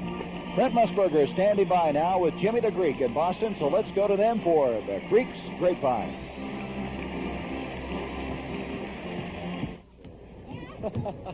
Hold on. Let's hear what the Greek was telling me. Jimmy, Bill Walton operation this morning out in Portland. How serious? It's not on the injured ankle. It's on the other foot. They have to relieve some pain. It isn't a big operation, 3 weeks at the most. But the big problem is with Neal. He's hurt, and he's going to be out until May 1. Now, that means Portland will be looking for somebody to back up Maurice Lucas and Tom Owens. No question, a power forward, and they need him badly. Jimmy, do you hear any rumbles about any of the superstars around the NBA playing out their contracts, moving next year, or is it all peace and quiet? Would you believe David Thompson to the New York Knicks? You hit me with a small one, didn't you? Huh? Well, I thought I'd come up with a little bit. Awful lot of talk about Leon Spinks and who he's going to fight next, Muhammad Ali or Ken Norton. Who's the Greek favorite right now? Well, if you had your choice between $1 million and $5 million, which would you take? I guess you're right. Muhammad Ali's the favorite right now. I would say he's the favorite. Folks, guess who the Greek had dinner with last week and didn't tell us? Bud Wilkinson. Thursday night at the Woody Hayes dinner. Would you believe that? And he never said a word. He didn't tell you he was going to get the job word. the next morning? Not a word. And boy, oh boy. He's the only man in the world who can keep a secret from you, Greek. Yeah, 16 years I've known that man. One thing, though. At least I don't have to ask you who's going to be the next coach of whatever team in the NFL. Thankfully, that's behind us right now. I'm sorry, Brent, but we've got one more. Cut it out. Where? Marcia Broda has not signed with the Baltimore Colts as yet, and Hook Stratton is driving a hard bargain. Every week I got to ask you, right? It's awful with you and coaches. Terrible. 100 miles from nowhere, you prospect for black gold, punching holes in the seafloor, knowing that more often than not you'll come up empty. But you take the gamble anyway and give it everything you've got. Now comes Miller time. Time to head for shore and the best tasting beer you can find. Miller High Life. If you've got the time, we've got the beer, Miller Beer. Are you still chained to? Gotcha! The rechargeable Norelco rotary razor lets you walk away, free from nicks and cuts. Its 36 surgical steel rotary razor blades are safely protected inside 3 floating heads to give you a comfortable shave that's razor close, razor smooth, for up to 3 weeks on a single charge. The rechargeable Norelco rotary razor. It lets you walk away from gotcha. Like your GM car? Yeah. Want to keep that great GM feeling? We sure do. Then shake hands with Mr. Goodwrench. He's dedicated to improved customer care at more than 6,000 participating GM dealers. You want genuine GM parts. You want your car fixed right, on time. That's what I want, too. Caring about your GM car helps keep me in business. Keep that great GM feeling with genuine GM parts. Do you ever get the feeling that you're not really appreciated? Hi, I'm Mindy Rudolph, and I found a place where you can get appreciation and thanks. Now, I'm talking about your local United Way agencies, where the pledge you made to United Way is working year-round in hundreds of agencies and programs like this. Helping out here can really make you feel pretty tall. On behalf of all the little guys everywhere, I'd like to say thanks to you, it works, for all of us, the United Way. The preceding announcement was brought to you as a public service by the National Basketball Association. The NBA on CBS is sponsored by all the new 1978 Chevrolets, now at your Chevy dealers everywhere. The Miller Brewing Company, brewers of Miller High Life. If you've got the time, we've got the beer. And by Avis, the We Try Harder car rental company. Well, the Portland Trailblazers have a 24-point halftime lead, and I think a play coming up probably is as indicative of their play in that first half as any, Steve Jones. Well, no one said life was always supposed to be fair. Portland has been hustling and scrapping the entire game. You see the Bucks are a little late getting back. Lucas gives you a little razzle-dazzle, and Johnny Davis, he cashes in. Johnny Davis does cash in, and this team, the Portland Trailblazers, in the first half shot 52% from the field.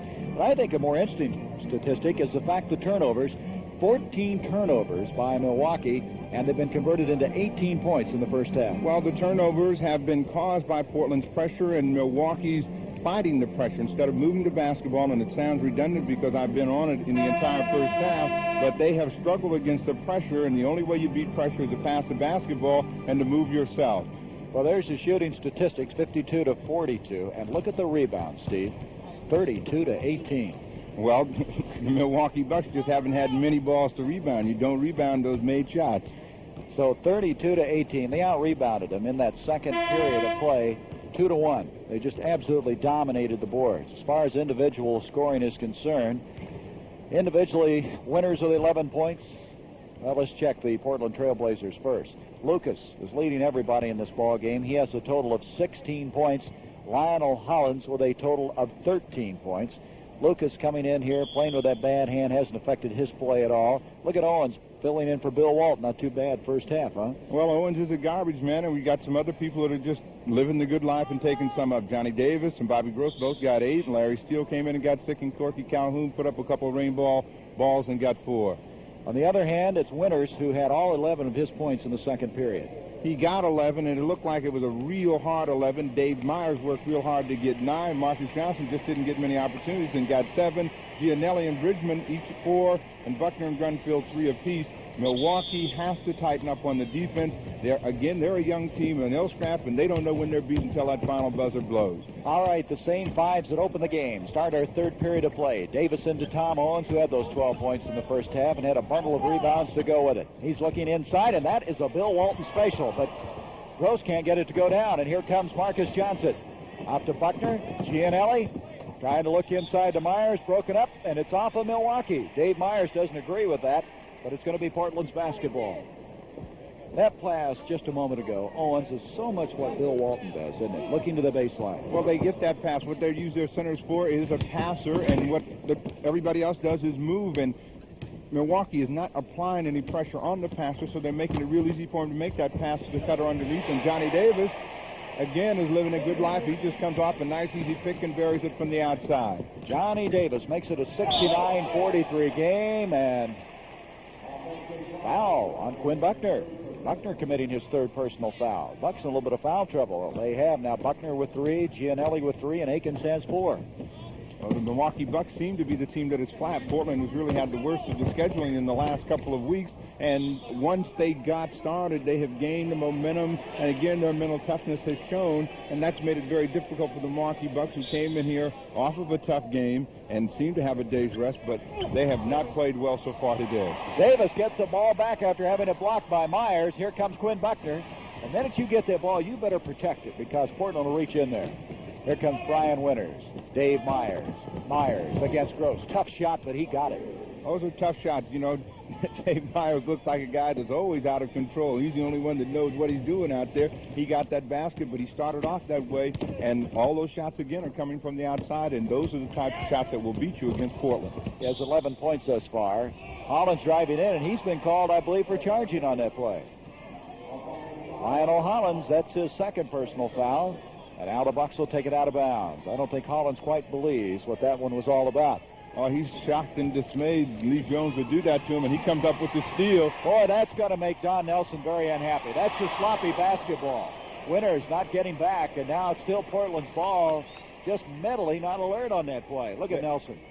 Don looks like he's a little sleepy himself, and there's a contrast. Jack Ramsey's up and involved in the basketball game, but that happens sometimes when your teams are losing, but they have different coaching styles and concepts. Here's Owens. Look at him crash the boards, and Buckner comes away with it. You know, Jack Ramsey must wear out every pair of pants he has on one knee. He's there all the time. Winters is open. Now, that's his shot, but he can't get it. Johnson tries to follow. Lucas off to Davis. Well, that was a good offensive set for him. Winters did not have to work hard that time to get that shot, and they can get more of those. They have a chance as Bobby Gross gets his easy jumper. Bobby Gross now in double figures with 10 points. 71-45. Boy, this Portland ball club right now is really showing this young Milwaukee team how this game is played. Here's Gianelli. Myers. Myers can't hang on to it. 3 seconds. It's just so indicative of how much quicker Portland is every time that Milwaukee gets the ball, they can't seem to protect it very well. Oh, right there you see Owens with the ball. He makes a little move inside, and Bobby Gross, who comes off the baseline again, is wide open with no pressure on the jumper. He gets it. Boy, Gross shoots well all the time from the line. 53% last year, 53% this year. He's always in the top 10 in field goal percentage. Well, Bobby Gross shoots a lot of in-close shots, high percentage type of shots, and he's good off the offensive board. He taps the ball well and keeps it alive. Tom Owens picked up by Gianelli. Here's Lionel Hollins operating. We've got a mismatch in there. Look at that. Rebound, Marcus Johnson. Johnson now doing a good job on the defensive boards. On their break, now Milwaukee, they get the rebound. Everybody is trying to get out, so they have no outlet pass, no one to pass the ball to, so they don't get a break. Nice effort that time by Marcus Johnson. Well, that appears where Marcus Johnson is going to have to get all those points is off the glass because he's not getting too many chances to handle the ball as the Bucks try to press. 9 points for Marcus Johnson. Good pressure, trapped in the backcourt. And we've got a scrambling call on Johnny Davis. Lee Jones indicating that. And the Bucks will inbounds it. Boy, he was a tough situation. Well, he's in there tight, and Johnny Davis should have tried to give the ball up to Hollins before the double team took place. He couldn't get out. He got banged around pretty good. Jack Ramsey thought they should have had a call. Now, Winters is open again. He's finding some open shots, and he got one to drop after missing 2 others. When he gets those types of shots, and once he starts that golden arm going in the direction of the basket, he can really be a lot of trouble. He has 13 points, 71-49. Winters averaging just under 20 points a game, the leading scorer for the Bucks. Here's Gross driving against Winters. Davis picked up by Johnson. We got a mismatch again now. Off it comes to Gross. Quinn Buckner will get it. Buckner and Hollins, and we're going to have a blocking foul on Lionel Hollins. Not a good play that time by Lionel Hollins. Buckner has it right here, and Hollins decides to gamble out high. Even if he's got the block, there's no protection back there. Bobby Gross is going. He was not set. Milwaukee has the ball, and they lose it, and Portland's coming up their end. Myers went up, but he forgot to take the ball with him on that play. Getting a little sloppy now. Out it comes to Lucas, and Lucas says, okay, let's just settle this thing down a little bit. He's kind of the guy that gives them the maturity now that Walton's out of that lineup. Well, Lucas last year was the cornerstone of the team, and again, he's assumed that role of controlling the game and keeping them under control and getting a little wild and out of hand and making the game a lot tougher for themselves. But again, Bobby Gross shows his value as he stays after the ball and they pick up another 2. Boy, what a playoff he had last year. Gross, a big difference in that playoff for the Sixers. It's now 73-49 in favor of Portland. 7:48 to go, third period.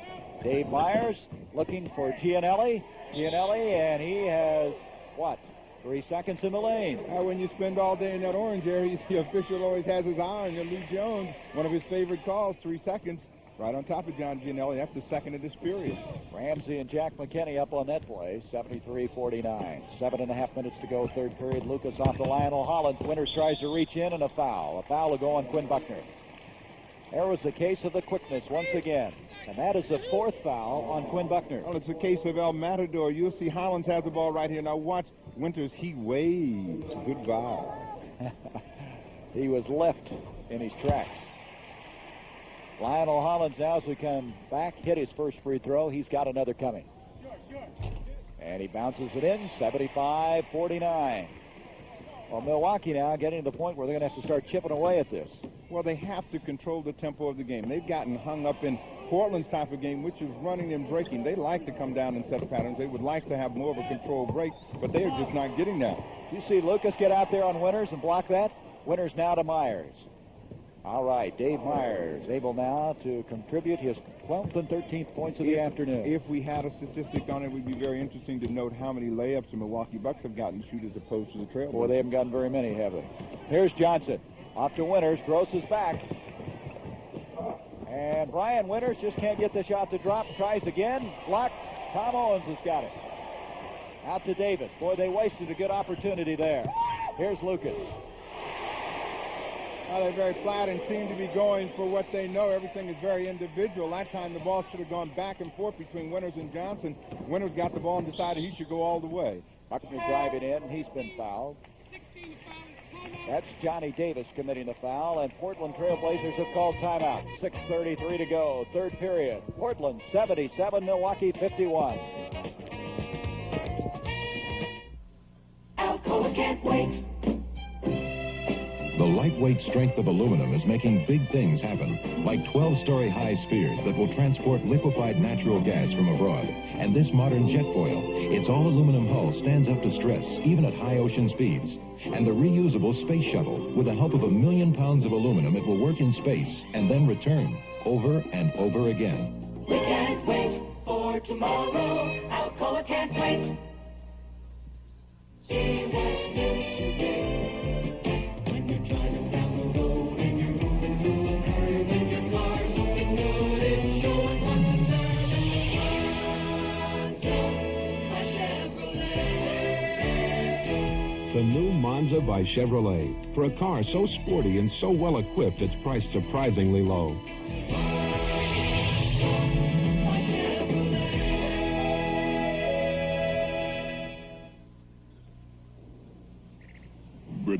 Ribbit. You know, I think I liked you better as a frog. As a frog, you had a much smoother face. Prince, didn't you ever hear Palmolive Rapid Shave? While you were away, they improved it. Palmolive Rapid Shave is thicker and lusher than ever. Feels good while you shave. Feels good after. Improved Palmolive Rapid Shave in 3 refreshing fragrances. And now Irish Spring fragrance, too. What do you say now, Prince? Ribbit. Ribbit? Starting Wednesday, March 8th, the greatest undersea adventure of all time, the return of Captain Nemo. Jose Ferrer and Burgess Meredith star in a new series produced by Irwin Allen, creator of The Towering Inferno. Don't miss the return of Captain Nemo, starting Wednesday. Well, Steve Jones, I think you really hit the nail on the head at the top of our telecast when you said the Portland Trail Blazers just don't want excuses. They had excuses coming in here today. They have Walton out, they have Neal out, they have a couple of more people playing hurt, but look at them. 77-51 lead right now. They come to play. Jack Ramsey, if you read anything about his team, you'll see that he said we just did not play our game if they got beat, and they have not gotten beat many times this year. They don't say that they are not good enough. They come out on the court every night knowing that they're going to win the basketball game, and they make it tough for who's ever playing them. There's a lot of hustle by Walton, but it's still going to be Portland's basketball. When you say they don't get beat very often, you're right. 11 losses. They're 51-11. They set a record. Last year they had 49 wins, so they've already surpassed last year's victory output. Here's Gross.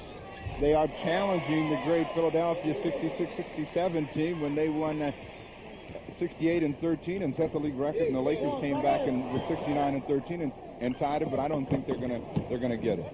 Here's Dave Myers driving, and he's called for charging. Dave Myers called for charging on the play, and now he has 4 personals. We have Myers with 4. We have Buckner with 4, Akins with 4, and Gianelli with 3 for the Milwaukee Bucks.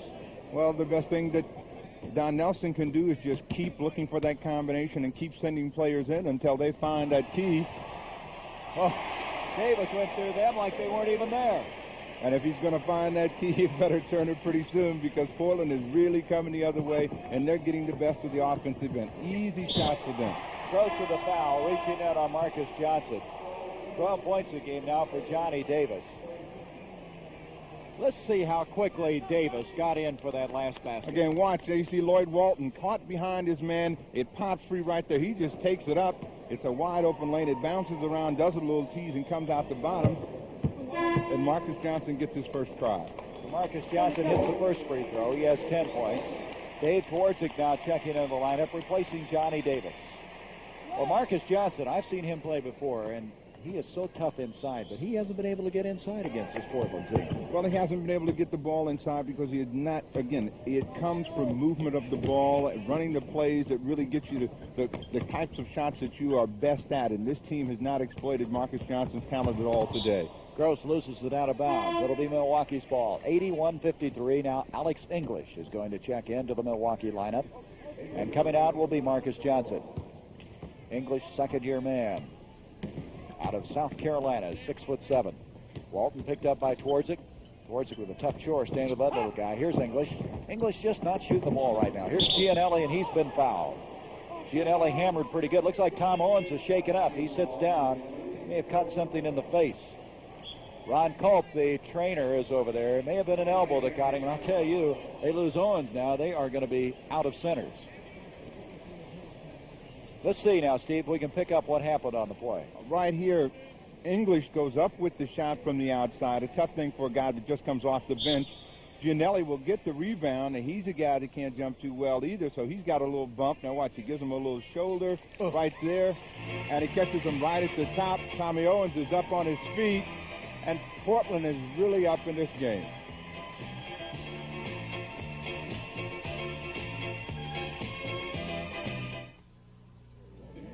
We're the Van Arsdales, Tom and Dick.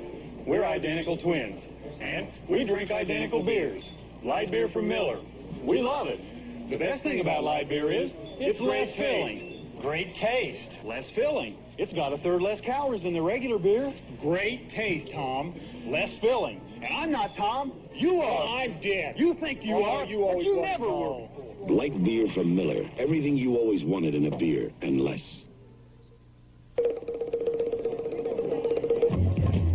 Sir, what's the hurry? Going to rent a car. Oh, well, you don't have to run. Gotta run. Oh, no, if you had an Avis Wizard number, you could walk.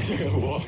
Call toll-free and let our Wizard system do the running. Just show a major credit card, license, sign, and get the car. I don't have to run through airports? Not with Avis. I can walk through airports. We try hard Avis. Avis, we don't know another way. I'm walking through airports. Why are men switching from aerosol hairsprays to Vitalis Super Hold Pump Spray? The pump? Because it doesn't spray any aerosol propellants. The pump? Well, it costs less to use. Save money. Because the pump is stronger. Can hold longer than the best-selling aerosol. The Pump. Vitalis Super Hold Pump Spray. Now with an even finer spray. Why don't you switch from your aerosol to... The pump, the pump. Well, the Portland Trailblazers talking things over. Ramsey, Twardzik, Owens is going to be all right. He's checking to see if he had all his teeth in his head after catching that elbow. You know, one thing that Jack Ramsey said about this team, he feels like this team, as opposed to last year, is a little more poised than a year ago. I suppose winning does that for you. Well, winning does that. Winning the championship. The thing that they found out a year ago was that they could be competitive. They fooled around, if you want to put it that way, and won the championship, and now they're the team to beat, and they come out on the court every night knowing that someone's going to be after them, and they know how to play their game, and they're on top of it every night. They're trying to become the first team in nearly a decade to repeat as champions. Here's Owens, who seems to be very well. Rebound, trying to come away and doing it is Myers. He brings it off to Winters. To Myers. Twardzik on him. 6'1" against 6'8". Myers can't get it to go. Trying to keep it in place. Big Kent Benson. A good effort by him. And he walked with the ball.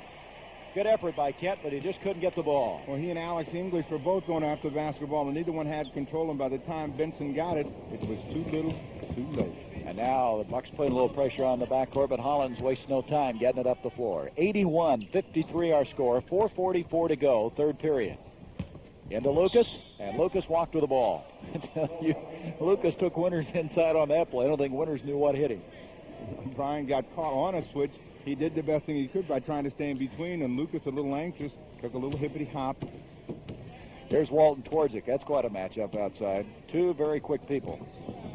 Walton looking into Myers. Myers pressured now by Gross. Back to Brian Winters. Winters not getting very many shots. Lucas keeps it in play, and Benson comes away with it. Loose ball foul. It's going to be on Bob Gross. One of the few breaks that the Milwaukee Bucks have gotten. The ball goes up and free. Kent Benson, who's been a great disappointment for the Milwaukee Bucks this year, finally out-battles Bobby Gross and gets control, and Milwaukee gets it out as they call Gross for that foul. Gross with his fourth personal leaves the game. Corky Calhoun has replaced him. English to Benson. Rebound, Myers. And coming away with it now is Tom Owens. At least they got a multiple shot. They haven't been getting very many of those. So in the backcourt now, Hollins will bring it up. 4 minutes to go now in this third period. Backcourt. That's interesting. In the call, they had a backcourt that time on Hollins. What did he do? Come across and back? I did not see it. Well, they call a backcourt violation, a 10-second Was it 10 violation. seconds? They didn't get it across. Okay, they wasted too much time. Well, the pressure didn't seem that great. I think they lost most of that backcourt time with trying to get the ball from Owens to Hollins. Well, you don't see that very often. Here's Benson outside. The big guy hits one. You know, Don Nelson told me, says he's just going to have to start all over next year. As though it was his rookie year. Kent with all the injuries and some of the pressure that he's put on himself. They're going to send him to Dave Cowan's basketball camp and let him play in a league in the offseason. Hope he can develop those skills. Probably will send him to everybody's basketball camp this summer. See if he can work himself back into that number 1 position. There's Benson going up. Another foul, and he boxed out that time on Owens, and nobody's done that thus far other than Benson. So Owens committing his third. Little foul difficulty now for the Blazers, as Gross has 4, Owens with 3, Davis with 3, as has Lionel Hollins. Benson to the line. Well, this young man had quite a career at Indiana.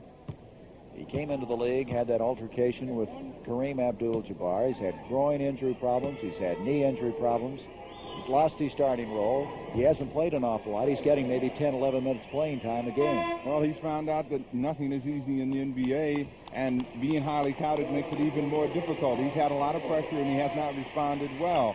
Collins is coming out, and he's going to get a blow. And what the Milwaukee Bucks want to try to do now with 3:38 left in the period is try and cut into that lead and maybe go into the fourth period, maybe 15, 16 points down, which is not a lot of points in the NBA. They're going to get a chance to shoot the ball. Lucas broken up by Benson. Benson playing some pretty good defense. Off it comes now to Myers. Myers always hustling. That was not a good pass. T.R. Dunn, the rookie who just checked in from Alabama, came up with it. Well, Myers does all that hustling, then he decides he's going to lead the break, and you find out why guys 6, 8, and 9 just don't lead the break. Look at Lucas pass the ball. He still got it. Passed it and got it back. The ball hit, I believe. Lee Jones, the officials, are going to give the ball back to the Portland Trailblazers. Lee Jones said it was his error, and they're going to give it back, but it looked to me like Portland had plenty of chances, and the rich get richer. They just had that ball in places where they can do the best thing with it, put it in the basket. Here's Owens moving in on Benson. Rebound, Myers brings it out to Walton. Buck's doing a better job on the defensive boards. Here's Kent Benson. All right. Well, that'll make them happy. I mean, they got a chance to get out and get a cheap basket, but they're going to need a lot more of those, and they'll need some more pressure in the backcourt to make it tough for Portland. 81-57, 2:43 to go, third period. Twardzik moving on Bridgman. There's a little guy. He can shoot inside and drive very well. He's shooting over 60% from the field both years in the NBA. So we've got a timeout. 81-57 our score as we watch Benson put one away. See what's new today. Last year, Chevrolet introduced a new kind of 6-passenger car. And like hot dogs and apple pie, America is eating it up. Now in its second year, the new Chevrolet Caprice continues to give you more headroom, more rear seat leg room, more trunk room, more manageability in city traffic, more mileage. The beautiful new Chevrolet Caprice. Now that's more like it. You're the Pepsi generation. I never won anything before. Man, it's always the first time. Come and have a Pepsi day. Come on, make this day a celebration. Come on, join the Pepsi generation. Come on and have a Pepsi day.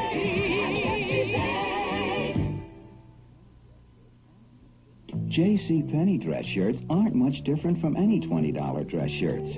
With fused collars that keep their shape, single needle tailoring for seams that lie flat, placket sleeves that won't gap. And JCPenney shirts look great right out of the dryer, just like any good $20 permanent press shirts. But JCPenney $20 dress shirts cost only $12. And now for a limited time only, they're even on sale. Next Saturday at 5 p.m. Eastern, the CBS Sports Spectacular presents live the Professional Karate Association's World Middleweight Championship with undefeated Bill Superfoot Wallace defending his title against undefeated Emilio Narvez. And highlights of World Cup skiing from Stratton, Vermont with Ingemar Stenmark of Sweden and Phil Mayer of the United States slated to compete. That's next Saturday at 5 p.m. Eastern. Part of that CBS Sports Spectacular next Saturday will be part 2 of the Muhammad Ali press conference. Really interesting yesterday. 2:32 remaining now, third period. Bucks with the ball, trailing 81-57. Bridgman, Myers to Benson. Benson working away from the ball, but Owens has the rebound. Here comes Twardzik. Twardzik inside, and he's been fouled. Dave Twardzik loves to drive, loves to penetrate, and there is a very good example It of was it. a Fat Cat again. Matador defense out high. They challenged and didn't stop him. He comes right down the middle. The Red Sea opens up. Dave Twardzik's really tough inside. You got to cut the little fella off outside. Make him shoot the ball from the outside. All the Blazers want to get in that orange area, and Milwaukee's been returning the favor by just opening the door. You know, this guy really came over relatively unnoticed from the ABA. Nobody'd heard a lot about him. Last year he shot 61%. This year he's shooting 65% from the field. He's all hustle. He's just absolutely fearless and a very intelligent player. Well, that's the only way he can play and be successful, and Portland is kind of tailor-made for his talents. He moves without the basketball well, and then he just scraps and fights for everything he can get his hands on. Milwaukee, the last time down, had probably their best play execution of the game so far. Benson got the ball in nice and deep, but he rushed the shot a little bit, but those are the type of plays they need to get back in the game. Benson was going to shoot, elects not to. Off to Ernie Grunfeld is checked in, the rookie from Tennessee, and he dishes one in. Ernie Grunfeld now with 5 points, 83-59. Twardzik moving a little bit better than he did in the early part of the game. Nice pass to Owens. Rebound, Alex English, and it was tough underneath on that one. Lloyd Walton will bring it up now for the Bucks. Off to Bridgman. Bridgman hits him. Now the Bucks are going to have to try to make a move. They're running out of time. 6 points for Bridgman. 83-61. The Bucks would have a half-game lead over the Bulls if they lose this one. Here's Twardzik off to Owens. T.R. Dunn. Nice pass to Calhoun. Well, the mistake for them that time, Lloyd Walton gambled, almost stole the ball from Dave Twardzik. And then Junior Bridgman decided that he would come over and give help, and that would open it up for that pass to Corky Calhoun. They tried to post up that time down and deep on Dave Twardzik, but they could not get the ball into Bridgman successfully. Well, the Bucks have the ball. Bridgman that time trying to jockey for position, had the ball batted away. He'll inbounds it. 1:19 to go, third period. Out it comes to Benson. Benson wheeling in. Off balance. Owens with the rebound. Benson working hard to get those shots. Here comes Dunn, picked up by Grunfeld. To Calhoun. Owens. 13 seconds on the shot clock. T.R. Dunn. Dunn doesn't shoot a lot. He's a playmaker, good defensive player out of Alabama. Here is Willie Norwood trying to get his first points as a Blazer. 54 seconds now left in the third period. Walton, off it comes to Bridgman. Trying to use that pick of Benson. They're letting Benson play a lot now. Going to give him some game time now that they're trailing. We have a traveling call on Norwood. It'll be Milwaukee's ball. Well, they're going to need Kent Benson at some time if they do make the playoffs, and I'm sure they would like to have him ready. That time, Junior Bridgman had to pick out high. He elected to come back the other way and made a tougher shot for himself. Alex English outside. Here comes Grunfeld. English broken up by Norwood. Willie Norwood. And they love it. His first 2 points for the Portland Trail Blazers. That's joining them. Willie Norwood looked like a big buffalo rumbling down the court that time, trying to get that easy hoop. 18 seconds left. Milwaukee's trying to get some control, but it certainly looks like it's too late today. Norwood, a free agent, has been playing in that Midwest Professional Basketball League, trying to keep in shape. He got his opportunity. We're going to have a backcourt foul now on the Milwaukee Bucks. That foul is against Grunfeld. Well, it looks like all the Milwaukee Bucks have been backed up to that helium tank, and that's what's floating in between their heads today. They're really having a tough time making good, smart, intelligent plays. That time, a gamble in the backcourt. Again, a foul. They get Portland another easy opportunity. Corky Calhoun is no great buyer from the free throw line, but with no pressure on you, anything is good now. Well, now the Bucks lost Friday night to Phoenix, 132-126. They had a day off. On the other hand, Portland played yesterday, won a 5-pointer over Cleveland, but it's been Milwaukee that's been sluggish. Here's Bridgman outside. He walked with it. 4 seconds left now in the third period. 89-61. Jack Ramsey, he's going to play a little bit. Why not? Well, he may sit down now. You know, he's up here 2 weeks ago, and they jumped on Indiana just about in the same fashion, and he finally took a seat early in the top of the fourth period, which is a rare thing. Beautiful, beautiful execution. With 4 seconds, Twardzik on great hustle set that up for Tom Owens. That ends it after 3 periods, 91-61.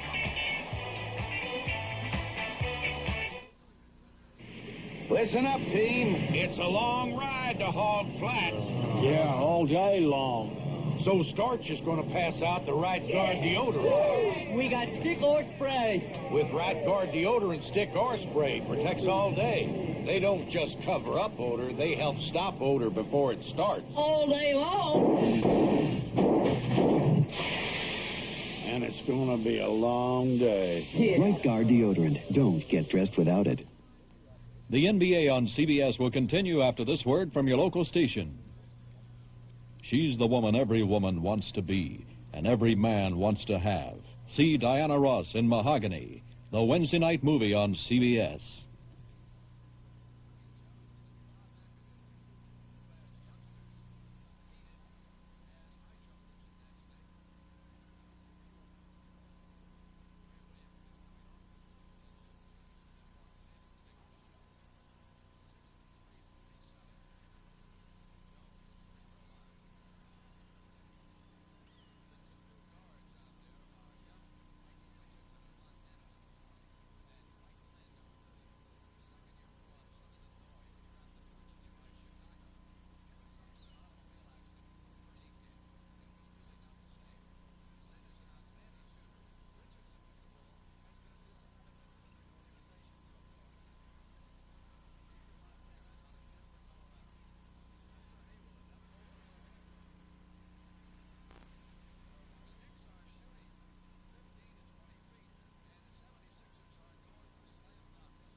All right, the Portland Trail Blazers led by 10 after the first quarter, 24 points at half, and now lead by 30 points. Want to remind everybody to be sure and stay tuned for the MVP award at the conclusion of this game. Let's go now to the last play with 4 seconds left, and the Blazers able to pick up 2 points. Well, when you hustle, you get these kind of breaks. They get the ball in again. Milwaukee really having trouble. Torzik penetrates. They get the ball into Tom Owens. Again, the garbage man knows what to pick up, and he gets a deuce. And I'll tell you, they'll catalog that play away and hold it for a big game when they need one like that with 4 seconds left. They have scored at the end of the period, at least 2 of the 3 periods that we've had so far, and life is awful sweet for them right now. And we talked about their injury situation, but you wouldn't know it. Rick Barry of Golden State said it's a clinic whenever you play this team. He says they're just the most ideal team ever put together, and you can see the way Portland's playing. 30-point lead as we start this 4th period. Walton picked up by Twardzik. This is Alex English. English moving on Willie Norwood. Off to Grunfeld. Benson, nice follow by Kent Benson. Benson now with a total of 6 points. Kent averaging just about 8 points a game. 91-63. Twardzik pressured by Walton. Bucks have got a lot of catching up to do, but you mentioned, Steve, during that last break, they have done that in the past. Here's Norwood against English. It's kind of a wish shot, but didn't get it to go. Here comes Walton back. Norwood, well, he's playing tough defense right now. He's glad to be back on this team, I'm sure of that. Here's Benson. And a nice follow by Alex English. Well, he's glad to be back in the league, and of course he's going to apply whatever pressure. As long as he's got a little oxygen in him, I think he's going to run out of gas pretty quick, because wherever the Midwest League, it is not the NBA, and they do not play at the same clip that the Portland Trail Blazers do. Milwaukee seems to have settled, but it's only a minute gone in the 4th period. Here is Calhoun, and Corky Calhoun is in a zone right now. Everything he shoots is going in for him. Yesterday and today both. He is in the twilight zone, but, you know, he has gotten a little confidence. Lloyd Neal has gone out. He knows he can put the ball up and stay in the game, and that always helps as he almost comes up with the steal. Grunfeld with a loose ball foul. Grunfeld that time in a tough situation against Calhoun. You see right there, Grunfeld makes a great save of the ball, and Calhoun comes along and says, no, you don't. Grunfeld says, I could have got it. Yeah, Grunfeld is built like a tight end. He plays tough, doesn't he? He gets down on the floor with you. 93-65. Oh, we've got a foul on Norwood for pushing off on that play. That'll give the ball back to the Milwaukee Bucks. There's Jack Ramsey. Boy, what a job he has done with this team. He was doing a good job in Buffalo before he was fired. He was hired about a month later, and what a coup that has been for Portland. Here's Benson inside. Rebound, T.R. Dunn, the little guy. Dunn will set it up for the Blazers. Lucas, picked up by Benson. Who's got it? A real battle going on between Calhoun and English. And they say Calhoun stepped out of bounds. It'll be Milwaukee's ball as Johnny Davis will come back in now. Dave Twardzik will check out. Well, since they have no force-out rule right here, Corky Calhoun finally gains control of it, but he was helped out of bounds by Alex English. That replay shows he was on that inline. 93-65. Ernie Grunfeld driving on Calhoun. Oh, he hit the deck there. Benson tried to follow on it. Grunfeld is hurt. He hurt his elbow, I believe.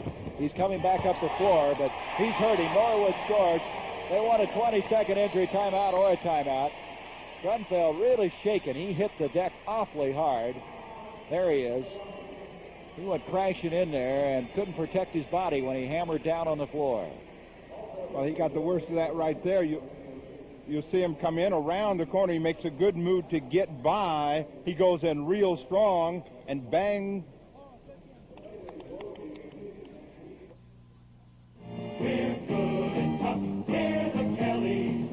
The Kellys have a way to save gasoline from the ground up.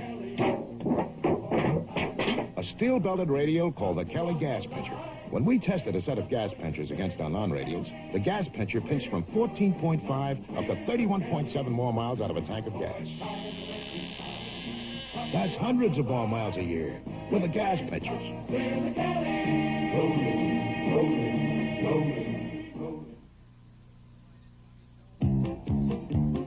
All across our land, people know our brand. You can trust AC. Thanks, AC. Spark plugs by AC. See that, men? You can trust AC spark plugs. And remember AC filters to help protect your engine from dirt and dust. Right, Ben? Ben? Kids! Drive through dirt and dust. Good filters are a must. You can trust AC. Thanks, AC. Filters by AC. Plugs and filters by AC. Yeah, Buck.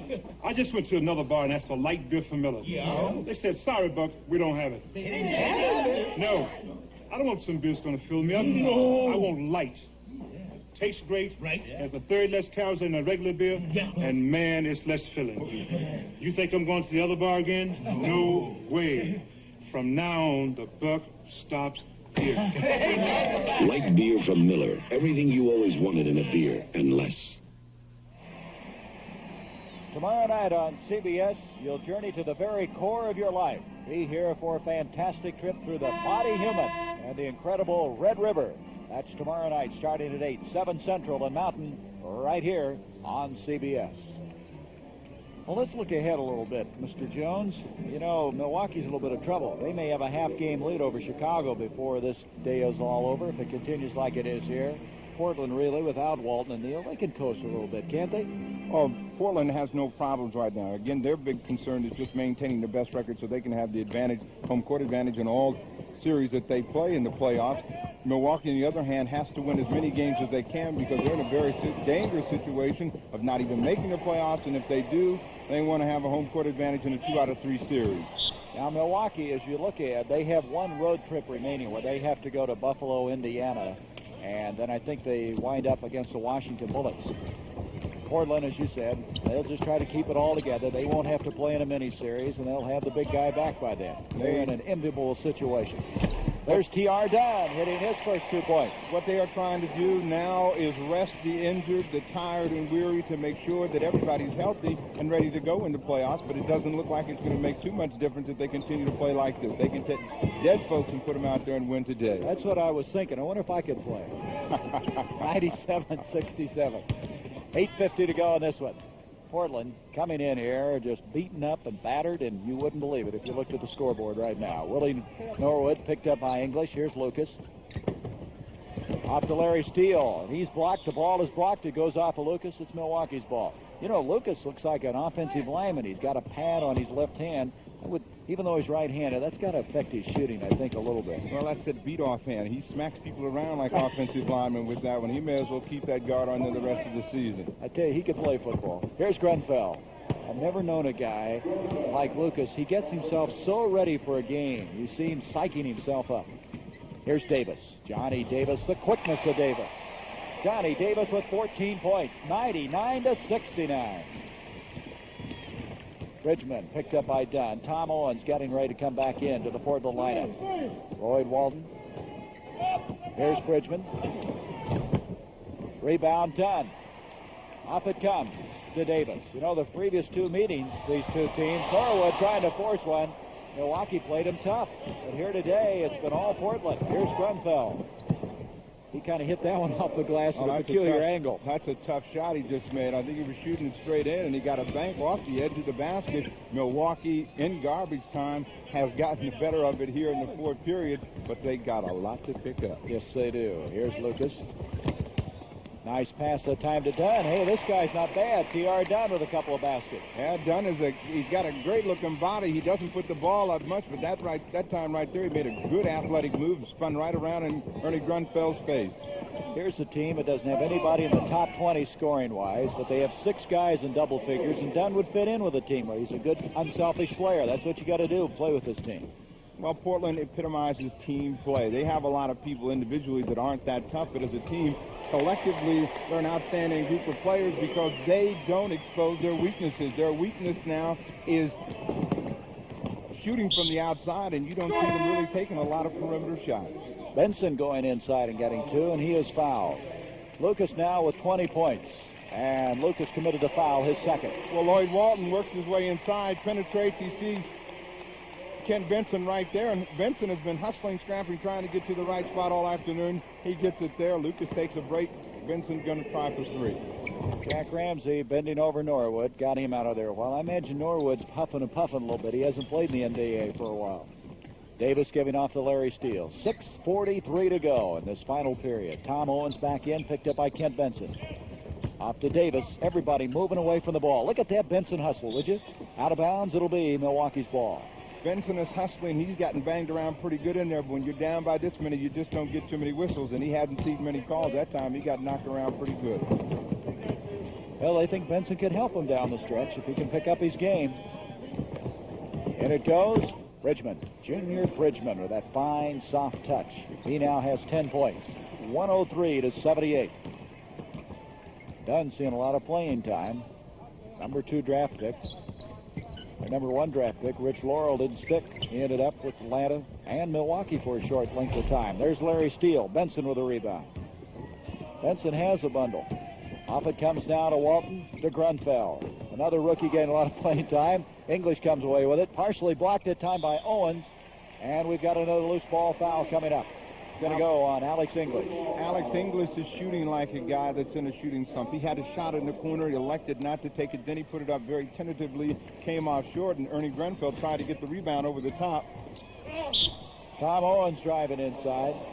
They're going to jump it up. Owens will go up against who? Grunfeld? Against Grunfeld, they closed the door on him. Benson gambled, tried to get the ball. He couldn't get it. Lee Jones threw that ball about 4 feet behind Grunfeld and paid for it. That was not thrown up very well. Let's watch Lee Jones again on this one. Look how he threw it up. You get stuck in that nutcracker sweep right there. Owens gave him a shot. Maybe he's saying, I don't like to crawl all day anyway. Well, he threw the ball completely behind Grunfeld to start with. I tell you, look at him. They're after him again. He's going to have to get out of there. Here's Steele. That's Larry Steele's favorite position. He hides in the corner, and he just picks up that cheap stuff. They just spot him. He gets the ball. He's coming up with the steal right now. He has 8 points, going for double figures. Boy, they're playing like they're only leading by 3 or 4 points right now, 107 to 78. Well, this is not a real good offensive unit that they have in there, and they all want to get a chance to get some numbers on their average, so they're all hustling pretty good. Grunfeld, Benson following. Again, we'll state it again. Benson wants to play. You can tell him. He's working real hard. He's trying to be positive out there. He just has a lot of negative folks around him today. Nothing good is happening for the Milwaukee Bucks. 107-80. Benson with a total of 11 points. Here's Dunn again. He's got 3 field goals now. T.R. Dunn. All this is kind of contagious, I guess. All those guys for Portland look good. Here's Walton to Grunfeld.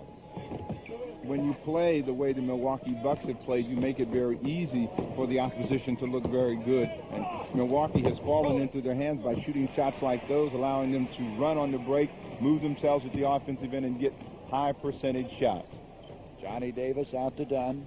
Owens, 4:23 left in this one. The Bucks came in here 3 games over 500. They're going to drop to 2.5 game lead over Chicago. Tom Owens outside. You know, Tom Owens, he bounced around everywhere. I mean, he was with 8 teams in his career. And here he is. It looks like he should have been playing with this team all his career. He has 16 points and 16 rebounds. Now, he has to be considered maybe for the MVP. We got to be thinking about that. Well, there's a lot of people that have played very well for Portland, and it's going to be tough to make a pick today. You can be sure that Tom Owens is really happy to be here in Portland, and he may be around for some time. 16 points and 16 rebounds. Not too bad for that young man from South Carolina. 111-80. Inside 4 minutes. Here's Dunn off to Larry Steele, the leading scorer. Lucas has a total of 20. Then comes Owens with 16, Davis with 14. Foul on Bridgman. That will be his second foul. And at the 3:47 mark, Davis will bring it in now for Portland. What do they have? 20 games left. 51-11 coming in here today. Getting down now to where a lot of teams are going to have to make it stick in a hurry because Milwaukee's one of about 4 or 5 who are in shaky ground as far as making the playoffs. Here's Owens. Nice pass that time. Davis couldn't get it to drop. Steele comes away with it. They're going to go right back down inside with it. Here's Davis. Boy, they're putting on a show right now. Here's Dunn, but 3 seconds in the lane is called. So that brings all that to a sudden halt. Well, a lot of jumping around going on out there, not too much. It just shows that the Portland Trailblazers are much more active than the Milwaukee Bucks. The Bucks seem to be a tired team, and they've had the better of the scheduling. As Johnny Davis comes up with the steal, and you can bet he's going to take it in. Boy, he is something to watch. 16 points. Back to the other end, Bridgman trying to get open. Junior Bridgman now with 12 points. It's amazing to me how this Portland team, no matter who they seem to have out on the floor, they play the same type of offense, same type of defense. Jack Ramsey has them all thinking alike. Well, that's what he wants to do. He wants to have those interchangeable parts, and they just move them around in positions, and they try and go with the same thing. There's an example of it right there. No pressure on the ball. When you don't have pressure, the guys can move and cut like that. You can find that cutter, and it's easy to get that high percentage shot. 115-82. 2.5 minutes to go. Benson outside. Ken Benson with 13 points. Ken Benson picking up some points. His high for the year is 19. 115-84. Backdoor broken up by Benson. Off it comes to Walton. 10 for Bridgman. Dunn is back in a hurry. It's tough to catch Portland napping on those kind of plays. And we've got a timeout now by the Trailblazers. 115-84 as we're going to watch T.R. Dunn on the backdoor play for Portland. A poem about deodorants. Roll, roll the roll-on, all sticky and wet. Or spray your underarm. What a fog you'll get. So give me the stick, Old Spice deodorant stick. It goes right to the spot. All wet or foggy it's not. It guards against odor the whole day long. With Old Spice freshness, you cannot go wrong. So goodbye. So that brings all that to a sudden halt. Well, a lot of jumping around going on out there, and not too much. It just shows that the Portland Trailblazers are much more active than the Milwaukee Bucks. The Bucks seem to be a tired team, and they've had the better of the scheduling. As Johnny Davis comes up with the steal, and you can bet he's going to take it in. Boy, he is something to watch. 16 points. Back to the other end, Bridgman trying to get open. Junior Bridgman now with 12 points. It's amazing to me how this Portland team, no matter who they seem to have out on the floor, they play the same type of offense, same type of defense. Jack Ramsey has them all thinking alike. Well, that's what he wants to do. He wants to have those interchangeable parts, and they just move them around in positions, and they try and go with the same thing. There's an example of it right there. No pressure on the ball. When you don't have pressure, the guys can move and cut like that. You can find that cutter, and it's easy to get that high percentage shot. 115-82. 2.5 minutes to go. Benson outside. Ken Benson with 13 points. Well, Ken Benson picking up some points. His high for the year is 19. 115-84. Backdoor broken up by Benson. Off it comes to Walton. 10 for Bridgman. Dunn is back in a hurry. It's tough to catch Portland napping on those kind of plays. And we've got a timeout now by the Trailblazers. 115-84 as we're going to watch T.R. Dunn on the backdoor play for Portland. A poem about deodorants. Roll, roll the roll-on, all sticky and wet. Or spray your underarm. What a fog you'll get. So give me the stick, Old Spice deodorant stick. It goes right to the spot. All wet or foggy it's not. It guards against odor the whole day long. With Old Spice freshness, you cannot go wrong. So goodbye roll-on, so long spray. Old Spice stick, it's the only way. Old Spice stick. Outward bound, Rota, Spain.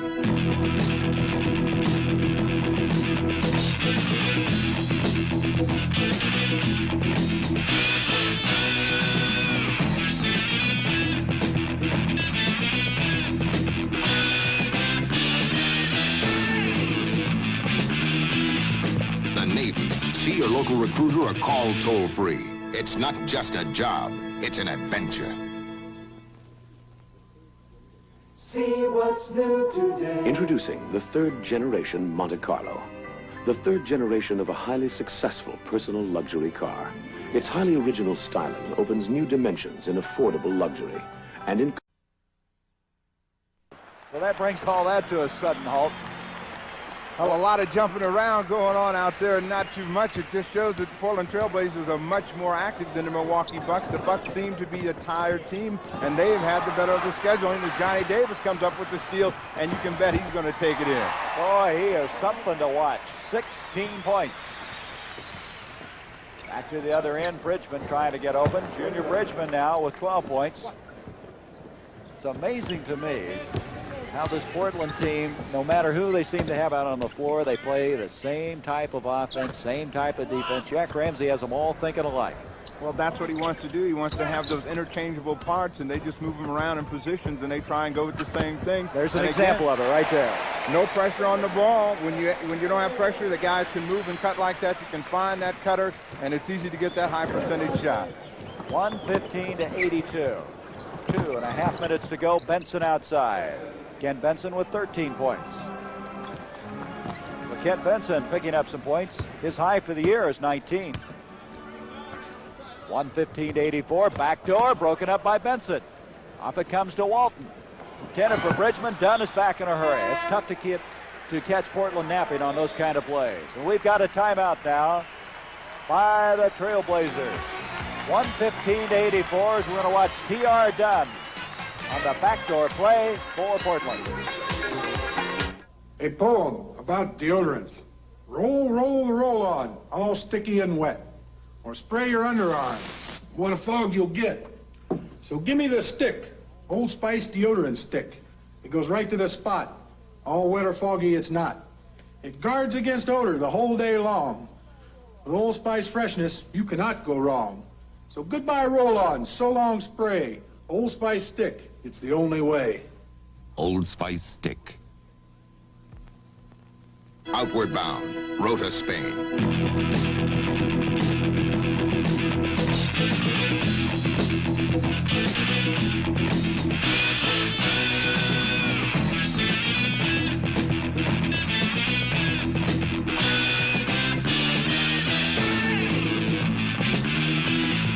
The Navy. See your local recruiter or call toll-free. It's not just a job, it's an adventure.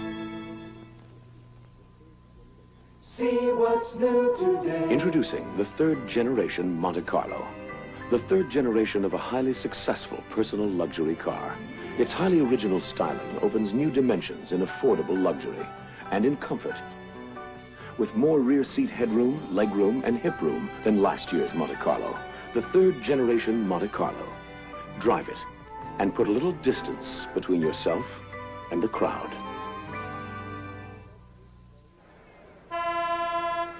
115-84. There's our time. As you see it in the lower right-hand portion of your screen, 2:08. I don't think there's any verdict that hasn't already been decided here, but there is a lot to be decided as far as the playoffs are concerned. People think Boston's still not out of it. The New York Knicks. Of course, Chicago and Milwaukee battling to stay alive. Los Angeles, Seattle, Phoenix. Washington, Cleveland, New Orleans, they're all still very much trying to climb into the final 6 in each conference. Well, there are a lot of mathematical possibilities, and Boston is one of those, but Boston is dead in the water as far as I can see. I think the teams that are surprises are the New Orleans Jazz and the Atlanta Hawks.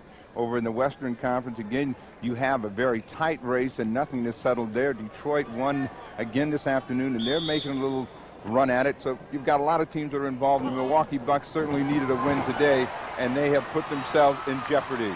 Corky Calhoun, he got it, and he's fouled by Junior Bridgman. That play was set up nicely by Johnny Davis again. Davis, by the way, has hit 8 of 12 from the field. There's another candidate for the MVP. He shows that Corky Calhoun could play tight end. He takes it right in, and under traffic, he guides it in. He had the idea of throwing it down for a little stuff, but he didn't get it, but he got it to the basket, and he's getting a chance to score some points. Again, he's building his confidence up, and he could be a factor for him when they really need him in the playoffs. 20 points yesterday, 13 points this afternoon. 118-84. Inside, 2 minutes to go. Broken up by Steele. Boy, they've had a lot of turnovers. Larry Steele. There's Jack Ramsey. Well, they finally relaxed. I didn't think I'd ever see that. Well, with 1:46 to go, 120-84, I think he can get off that one knee. Boy, what a show his team is putting on here this afternoon. Tom Owens, a breakaway to Davis. Davis lost control that time. Walton coming back up, and he walked with the ball. Boyd Walton just couldn't get rid of it. Well, that's one of those kinds of plays. He challenged Tom Owens. If he had stopped out high, Tom Owens would not have been able to guard he and Alex English. It was just like a little zone in there. He brought both men to him, and then he had nothing else to do but try and get it up to the hoop, and he was unsuccessful. Davis to Dunn to Steele. 1:21 left in this one. Portland to win number 52 of the year against only 11 setbacks. That is outstanding. Tom Owens, rebound Alex English. You just can't play much better in this team. They're defending that title with a zeal. They won 25 of their first 29 games, had 44 in a row before Denver defeated them on February 12th at home. That's including, of course, last season at home. Well, they just have not lost many, and again, I think it's a lot of credit should be given to the coaching and to the players. They have come back to prove that they are the champions. They play with a lot of confidence and a lot of poise, and that's very important in trying to repeat in the NBA. Kent Benson picked up the foul. That's his first. 54 seconds left in the game. Tom Owens with 16, 17 points, 16 rebounds. Well, I'm going to give my vote to Tom Owens as the MVP. And I believe that's going to be our MVP, as Steve Jones conferring with us. Also, producer Tom O'Neill agrees with that. Here's Benson. Rebound, Corky Calhoun, and off it comes to Johnny Davis. A thanks to our director, Jim Suman, and our producer, Tom O'Neill. Good job, man. Larry Steele outside just continues to ram them home. 14 points, 124-86. Walton trying to pick up a pair, and he can't get it to drop. Grunfield can't. And here's Bridgman again, and this shows the frustration Milwaukee has faced this afternoon. Finally, Bridgman comes away with it, 14 points. Tom Owens. Tommy Owens now with 20 points. Makes that MVP award look even better. Off it comes to Bridgman. Junior Bridgman, Owens with another rebound. And he's tied up by Benson. So Tommy Owens, a lot of pressure on him coming into this game. He's going to have to hold down that center spot until the big guy, Bill Walton, can recover from that foot surgery he underwent today. He's going to be out maybe a week, maybe as many as 3 days, or 3 weeks, I should say. And he came in here today, and he has just had an outstanding week. He had 25 points against the Knicks, and here today he has 20. 7 seconds. Davis. Owens. 1 second. That basket will not count. That basket will not count. So our Chevrolet Most Valuable Player Award is going to go to Tom Owens. Outstanding game, 20 points, 16 rebounds. The Chevrolet $1,000 scholarship will be awarded to South Carolina on behalf of Tom Owens. 126-88, a very impressive victory by the Portland Trail Blazers, whose record now goes to 52-11 On the other hand, the Milwaukee Bucks have lost 2 in a row now after losing to Phoenix on Friday night. Their record now is 33-31, and now they lead the Chicago Bulls in that Midwest division by only a half a game, as it's very, very much to be contested in that division. Let's go now to Steve Jones with our MVP for the day. Well, I'm here with the traveling man, Tom Owens, and T.O., today you got off and got a lot of points early. Did you feel any pressure taking Bill Walton's place? Well, a little bit in that we want to win as many of these games as we can, and what most people don't realize is not just Bill's out, but a guy that's, you know, so valuable in Lloyd Neal. We've lost a guy that was playing as good as anybody in the league, so there's pressure on us guys that are left to do the best we can, but we still got a good team. We can win some games. Well, I know you like to score those baskets. You're working hard down at the end. You'll take any basket you can get your hand on. Would you like to see an opportunity to play a little forward? Now, you know Lloyd is out, and I know that in the ABA you played a little forward. I know, again, you like to shoot that Springer from the outside. You think Jack Ramsey's going to give you a chance? Well, maybe if Bill comes back, but I have more trouble playing forward on this type team because the speed and the cutting involved. On a team where a big forward is just able to post up, it's not quite as hard, but I have more trouble blending in the movement and feel much more comfortable at center. So, but if I have to play there, you know, I'll play anywhere I can, I hope. Of course, it's important to get minutes, and you got a lot of minutes today. You got a lot of passing and a lot of assists today. Normally, you're not giving that ball up like that. That's something that Walton does, and, you know, you're not credited for that, but I know I played with you in the ABA, and you did pass the ball to Billy Cunningham. Well, I can pass the ball. It depends on, you know, the kind of offense. When you're in an offense like Houston, you could be a great passer and never have the chance to pass it because everybody's shooting perimeter jump shots. But here, you know, we got to pass an offense. I think I had 9 assists the other night in the Garden, but there's no pass and stuff. But I don't know. You know, we got a good offense with guys that'll move without the ball, so you really have a chance to pass better to guys like that. All right, Tom Owens, I want to thank you for being my guest this afternoon. Let's go back to Gary Bender. All right, Steve, 20 points for Tom Owens, 16 rebounds as he ties Maurice Lucas for scoring ownership on the Portland Trail Blazers. Lucas also with 20 points. The leading scorer, Junior Bridgman for the Milwaukee Bucks with a total of 14. We'll be back in a moment. Next Saturday at 5 p.m. Eastern, the CBS Sports Spectacular presents live the Professional Karate Association's World Middleweight Championship with undefeated Bill Superfoot Wallace defending his title against undefeated Emilio Narvez. And highlights of World Cup skiing from Stratton, Vermont with Ingemar Stenmark of Sweden and Phil Mayer of the United States slated to compete. That's next Saturday at 5 p.m. Eastern. Well, Steve Jones, as you check the individual scoring, it's so indicative of the success of the Portland Trail Blazers. What balance they had. We had Lucas along with Owens with 20 points. They were supported 14 points by Steele, 15 by Hollins, 14 by Gross, 16 by Davis. They don't have anybody in the top 20 scoring-wise. They don't have to. Well, they don't have to. No one really gets that many opportunities to shoot the ball a lot. They have good balanced scoring, and, of course, that's what makes a good, successful basketball team. Again, adversity has a way of finding heroes. Yesterday was Corky Calhoun. Today it was Tom Owens. They don't give themselves an excuse, and that's why they're on top.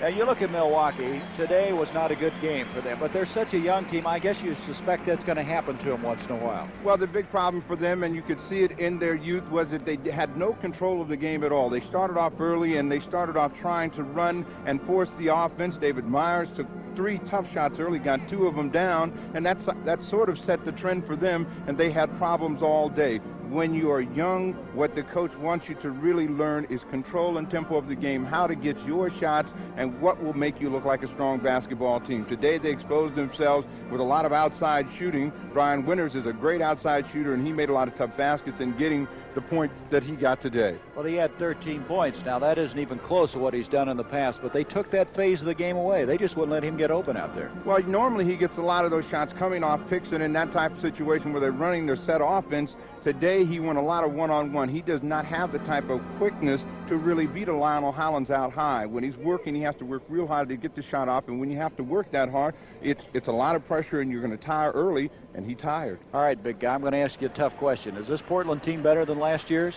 Oh, there's no question that they're a better basketball team than they were a year ago. They're playing with a great deal more confidence, but the league is much more balanced than it was a year ago. You have a San Antonio team that's playing with more confidence. They feel like they've got a shot at winning. The Denver Nuggets have beaten the Portland Trailblazers 3 times, and they certainly feel like if they can match up with Portland, they got a shot at winning the championship. And then there's always the ever-dangerous Philadelphia 76ers. Well, I don't think anybody would argue that Pacific Division is maybe having the best balance. So thanks again to our producer, Tom O'Neill, and our director, Jim Silman, for a job very well done here in the Pacific Northwest. A beautiful day out here. Kind of good to get away from all that snow in the Midwest and come out here and watch the red-hot Portland Trailblazers. They were just awesome today, winning 126 points against 88 for the Milwaukee Bucks.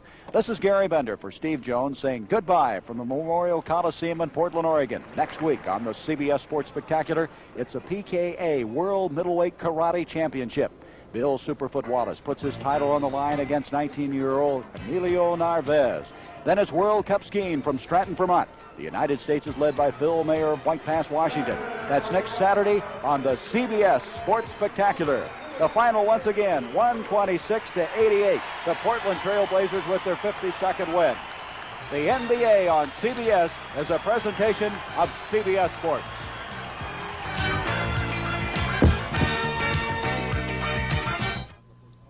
From the producer of The Towering Inferno and The Poseidon Adventure comes Jules Verne's spectacular undersea adventure, The Return of Captain Nemo. See it Wednesday at 8, 7 Central and Mountain on CBS.